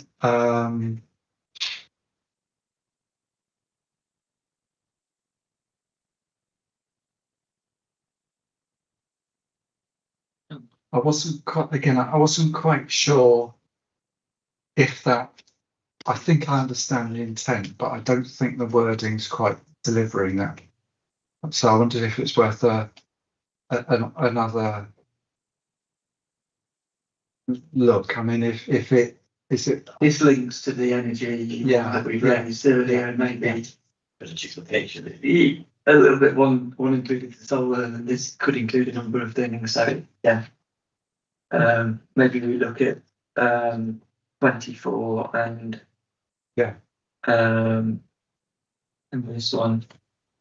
Mr. Cobbs might have some wording from other authorities. I have lots of wording, but with this one, surely the previous solar one isn't relevant. This covers it, doesn't it? It does. Yeah, I mean, perhaps the two could be looked at. Yeah. Right, just one additional condition. I wondered if it was worth thinking about if I'm so minded.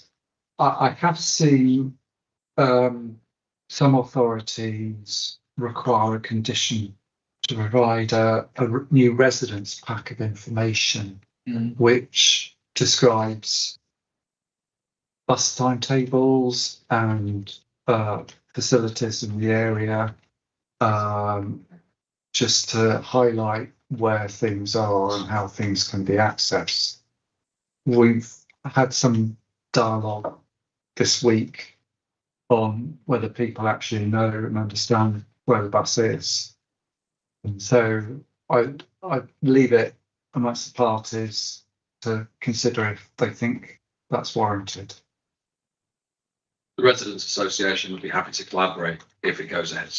Right, yeah, I mean, I'm not 100% sure of the council's procedure, but certainly some councils do actually, even in discharge of conditions, actually consult local groups. So We'd be happy to act as a point with Mr. Cox.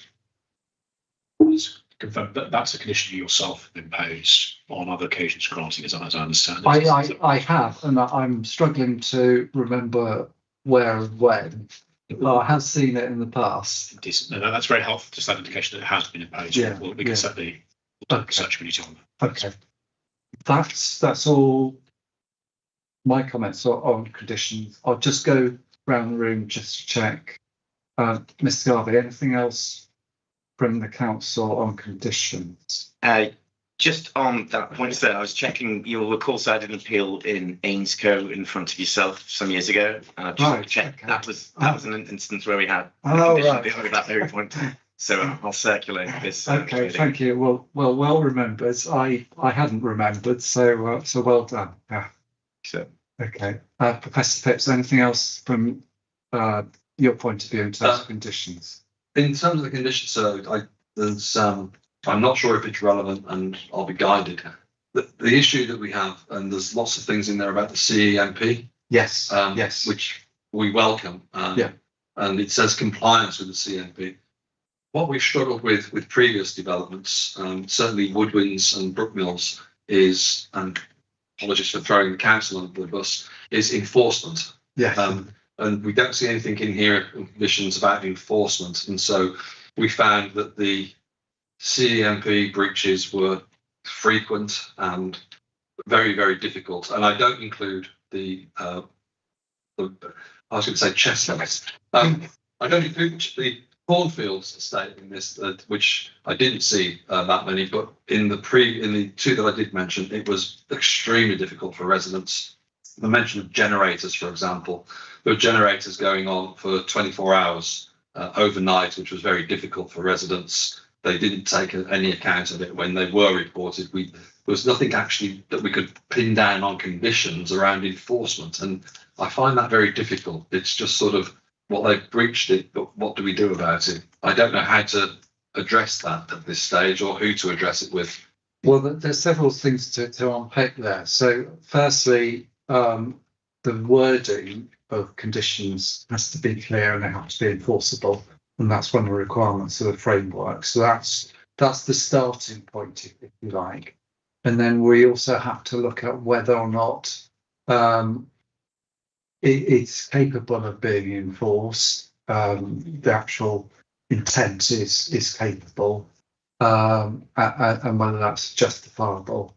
So CMP conditions are widely used. I suspect they're probably on almost everything that's given permission. Any large site almost has that condition on. So the enforceability then comes down to the council, and the council are obliged to consider any breaches in terms of a condition, and that in terms of a planning condition, that's in addition to the statutory nuisance powers that environmental health officers have, but generally enforceability of the condition is easier. So that's the preferred route. So yes, it's up to Mr. Collison and his hard-pressed colleagues to do so, but that would have, any breach would have to be evidenced and shown to be the case. Yeah, Mr. Collison, do you want to? Can I help a little bit? Yeah. I mean, a lot of developments they consider it construction advocates. We do, in some instances, require through the condition, and we could do it in this instance, require some liaison with the Yeah. residents association. Yes. To allow for, if there are complaints, to deal with them like we've had. They I don't think they're overly resourceful, but certainly meetings every month to go Liaison. through issues. Yeah. I mean, usually the construction management plans that we get in have the details, the name. We've been talking about a similar site, you know, the name of the site manager at the adjacent scheme, those sorts of things. But it does require an interaction, and sometimes requiring it through a condition helps that. Yeah, I'm just quickly looking through Mr. Collins. I don't actually see that's mentioned actually the name of a contact. I certainly have seen that in other. Yeah, it's a detail thing. And sometimes it's picked up when the discharge of conditions comes in, that we ask for that specific thing, and that comes with surface water drainage things as well, about this option, and indeed. Yeah. to adopt them. Okay. I'm happy with that. So as I say, I'm just looking for trying to get the best deal for the residents. Well, yeah, it's what's fair to the residents. Yeah. Then. Okay. Mr. Cox, anything else in terms of conditions? Just only a very minor point, which relates to condition 1. Right. Just for clarity, would be helpful to look at internal access. Oh yes, So, yes, well, yes, yes, yes. Thank you. Okay. Well, if there's no more terms and conditions, then we'll draw that to a close. And it's just any final bits of housekeeping and where and when we're going to meet on site on Wednesday, and then arrangements for Tuesday. So can I give you, let's say on a preliminary basis? Yeah, it will be preliminary because, as I said, I'm more than happy to double check on Wednesday if I should be going anywhere else. So this is very much preliminary. The council have already had this. Yeah. Yes, we have, but you're not making any comments on it yet. So yesterday, apologies. That's exactly why. Yeah. Would you like this hard copy? No, I'm fine with what you're showing. Just bearing in mind what you've just said there, sir, do you want us to feed into that and make changes to it, or do you prefer just on the site visit, both parties tell you there and then? To be clear, we had intended actually we would supplement it on Monday with one potential additional number as requested by Professor Phipps. So we had it as we would continue. Obviously, it wouldn't constrain you of doing anything else you wish to, but there will be a further number placed on that. Okay, that's fine. In consultation. I'm happy to do both, Mr. Garvey. If any suggestions end up playing on Monday, and then I will double check on site on Wednesday if there's anywhere else I should be going. But also we need to add Ventura Park onto that. If I could have a plan of where I'm going. For yourself, yes. Yeah. We'll be going there. That would be helpful. So I will double check on Wednesday. My normal approach is I normally wander around the site accompanied.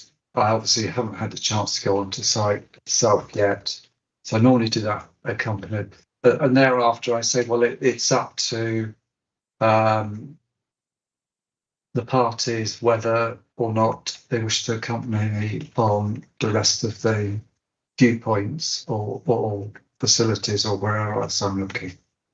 So, I mean, we don't have to make that decision today, what's accompanied. So just saying that, Professor Phipps, it's either all or nothing. So I'm either go round unaccompanied by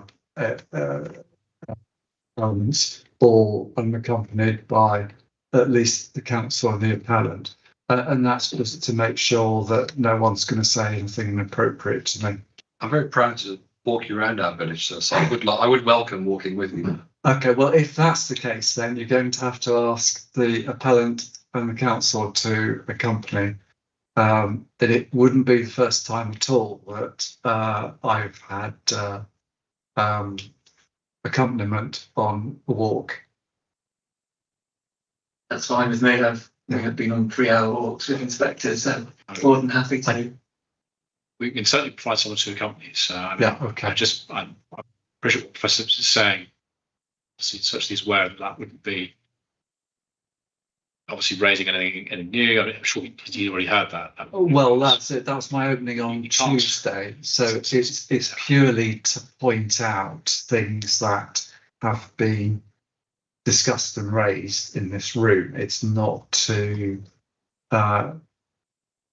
create any new debate. And then the reason for that is obviously in this room, everyone can hear fairly what's raised and everyone can consider it and appreciate it. Whereas on site, it could be misconstrued or not heard properly. I appreciate that, sir, and I've no intention of raising new issues other than everything that we've discussed in the room. But this way, as I said, although you wish to walk the inspector around the village, it's more walking with than I was intending to be led by the inspector. yeah, indeed, rather than a walking tour. So we understand, but I just need to emphasise that to Professor Phipps before the visit commences. Yeah, I think I'm getting a feel for how the behaviour goes. So yes, I'm more than happy, and I'm happy. You know, with accompaniment, I'm sure I'll be corrected if I overstep anyway, and I'm sure the inspector will correct me.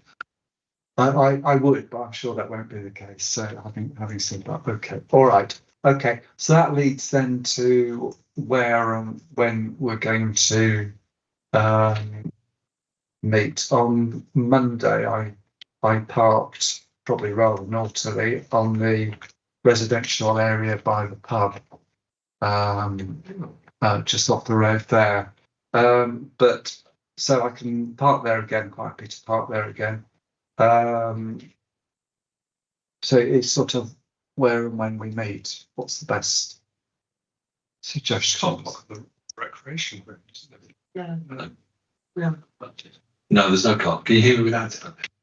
There's not. We've got several areas for parking. So the Warton Social Club has a car park, and we've got a very large residence car park now at the other end of the village. But that would mean a 5-minute walk to where you want to. Well, I'm quite happy to park where I did. It's sort of I'll do that again. It was unrestricted and I wasn't blocking any through traffic, so that was a fairly safe place to park. It's where we rendezvous on site. I think during the day it'd be fine. It is a contentious parking area. I suspect probably that would be the case. So I did wonder. Yeah. So, Mr. Cox, where would the best meeting point be? A mile wide. On the current plan, the parking space, the parking spot is indicated. I think that's on Redmar Way itself, which is obviously the road. Yeah. I believe there is sufficient space for your car, the appellant's car, and the council's car in that area. We'll have another look at this. Okay. And we can always move that if necessary, but I think that was the intention by Mr. Bullock in drawing this up. So is that a meeting point at 1 then? It's close to one. It's actually to the right. There's a P and a car. Oh, I see. Oh, sorry. Yeah. Oh, sorry. I'll clarify this, but I think that was the. Oh, I see. Sorry, I missed the graphics. No, at all. No, I didn't see it, sir. So I should have explained it. I think that was the intention. We will confirm that. Okay. On Monday before we issue, as it were, our sort of final version for you. Okay. All right. Okay. So that's to be confirmed then. So can I make a suggestion? Yeah. Go on. Given that, I mean, I know you found a parking space, but parking can be difficult on some of these residential roads. If we're meeting, can I suggest wherever we park that we perhaps just meet outside the parish room, which is at the top of Church Road, and start the walk there rather than people having to all try and park together. Trying to park together is a difficult thing. Okay. Yeah, so Parish Rooms, that's just opposite. It's opposite the shop. It's just a good central point to start the walk. Is that okay, Mr. Cox? Yeah, okay. Well, I'd rather have sort of some certainty. So shall we meet, should we meet by the shop then? Sorry, one. Did you say 1 o'clock? No, I'll meet by the shop. Yes, sir. Okay, so what sort of time? Do you want it in the afternoon or are you? I prefer morning. Is Yeah, that 10 o'clock. 10 o'clock? that would be absolutely perfect. Is Yeah. that okay with you, Mr. Collison? Yes, Okay, well, let's say 10 o'clock then. We'll meet 10 o'clock outside the shop on Wednesday. And I will have walking boots on, so it doesn't matter about the state of the field, although I'll try to tiptoe around the crops. So we'll reissue this with some numbers, Okay. which Yes. makes more sense if Okay. that's the agreement. Yeah, okay, and if I could have that kind of Ventura Park Yes, an or additional location. location of Ventura Park. Okay. So I will look at that afterwards. Okay. And if the party's quite happy for me to be accompanied around the village, and thereafter it's whether or not you want to come with me to points 11 and 7. I'll leave that up to you. Let me know on the day.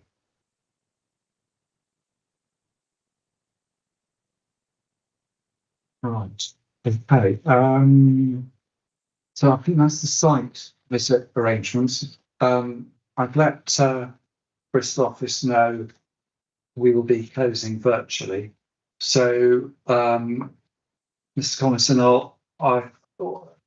as always with virtual closings, I've got to rely on the council to host, and the link will have to be sent to John Legg, the case officer.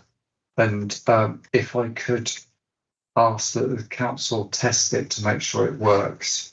Mr. Garvey's heard not so long ago my fear of virtual events and whether they're going to go right or wrong. There's a council about a year ago that kept me hanging on till about 2 minutes to go before they actually decided to allow me to go through the lobby, which I wasn't particularly pleased about. So if I could have the reassurance of being let in early, and I'll mute and not say anything, but I'd like to know that I'm actually in and it's working. Yeah, no, I agreed. I've already sort of looked at that issue. I think we certainly, in terms of muting and removing the camera just until we start, I think if everyone can do that, we will be broadcasting it as well. That's fine. Like I'm more than happy for that. That again is good. That the public, members of the public, do get a chance to hear that. So they will be able to hear. They won't be able to speak. No, obviously, that's fine. I just want to make that clear. It Thank will you. be Thank you. obviously parties, the appellants, ourselves, and the Residents Association that will be in the Teams meeting. Okay. The other residents will just be viewing that Teams meeting. Yeah. The complication and my cynicism about whether it works or not is basically because my colleagues in Bristol will have to forward the link on to me whilst keeping my email details confidential. Cool. That's where the potential problem can lie, but it can and does work. Okay. So okay. Yeah, I'm sure you can sort of log in without going through that, looking at the. Well, it has worked before, so perhaps my cynicism is unfounded. But if I can try and get on it, if we say 10 o'clock. That it starts. 10 o'clock it starts. So we'll be on at 9 to make sure. Yeah, well, I will aim to be in the lobby by 9:30. Okay. Could I ask, after it's been tested on Monday afternoon, the link then be sent to you then on Monday? Yes. Ahead of votes? Yeah. but the link will be sent already. I think the test we'll do on Monday is We'll do whether, the test first. probably not on that link, it'll be on another link. No, I mean, but you use a separate link for that. Yeah. And the actual link that we use will be sent over to you on Monday, so you know you've got that. Yes. We'll obviously do Yes. double check Yeah, ahead of 10 o'clock, perhaps at 9 o'clock or something like that. with appellants and ourselves, you think? Yeah, Something like that. yeah, more than happy. to Sorry, do there's that. so much time. Just I was involved in half the people, the Planning Environmental Bar Association, the initial setting up of these, and Yeah, the proof of concept all those years ago in 2020. So I think from my side, I do believe it can work. But as I say, it's just the prior planning bit. As long as you get that done in advance, then there should be. and obviously we've got legal representatives to be looking at the section 106 elements that will be with us as well. Yeah, so they'll have a link as well. So. Yeah, exactly. So we'll start with the 106 agreement, and I usually ask the appellant to talk me, or appellant solicitor rather, to talk me through that, and then I'll. Yes, sir. Yeah. So as per our appearances list, that'll be Stephanie Gosney from Freeths, Mark Dauncey, I me, as well will be online for that as well, and of course Mr. Cox and myself. Yeah. Okay. Thank you. So after that we'll have closings, and it will be in the order. The council always goes first, so I'd suggest Mr. Garvey, then Rule 6 party, then the appellant in that order. Yes. And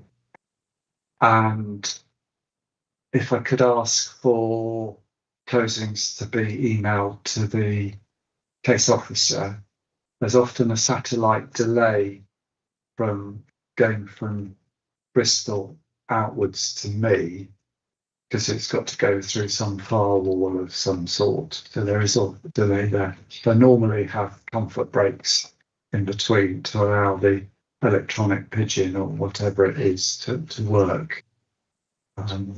So the case officer at the inspectorate is aware, and I've asked him to be on standby for that. So the appellant going last, do you wish us to send it, as it were, only once both parties have spoken? Yes. And yes. So we'll make provision for that, and about 15 minutes between the final. That sort of thing. Yeah, that should be enough time to get through things. Okay. And so I think that's all on Tuesday. Anything more to add, Mr. Collison, on Tuesday's arrangements? Not really. I think we discussed the concerns, and we'll test. Yeah. Okay. And make sure that it works. Okay. We'll test on Monday and then on Tuesday morning. Okay. Thank you for that. Yes. Nothing from me. No. Okay. That's okay. So then finally, just council's going to, Mr. Garvey, council's going to provide a list of appearances for me. And we've already mentioned today, and I don't need to remind about the agricultural holding for plan, the buffer plan, for lack of a better word, and the census updates. Yeah, but I mean, I'm not expecting those till sort of Tuesday morning. So yeah. Okay, so I think that's it in terms of any housekeeping from me. But let me double check, Mr. Garvey. Anything I've missed? No, thank you, sir. Mr. Collison, anything? No, sir. No. And nothing to be balanced. No. In that case, then we'll close for the day, and we'll reconvene 10 o'clock Tuesday.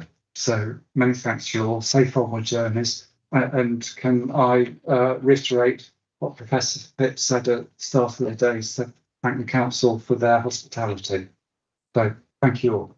I think Karen on the way out has been a trooper. Yes. Great. Yeah, she is. Yeah. Indeed. Yes. So many thanks to you all. Safe onward journeys. And I'll close the inquiry till 10 o'clock Tuesday. Thank you all. Thanks.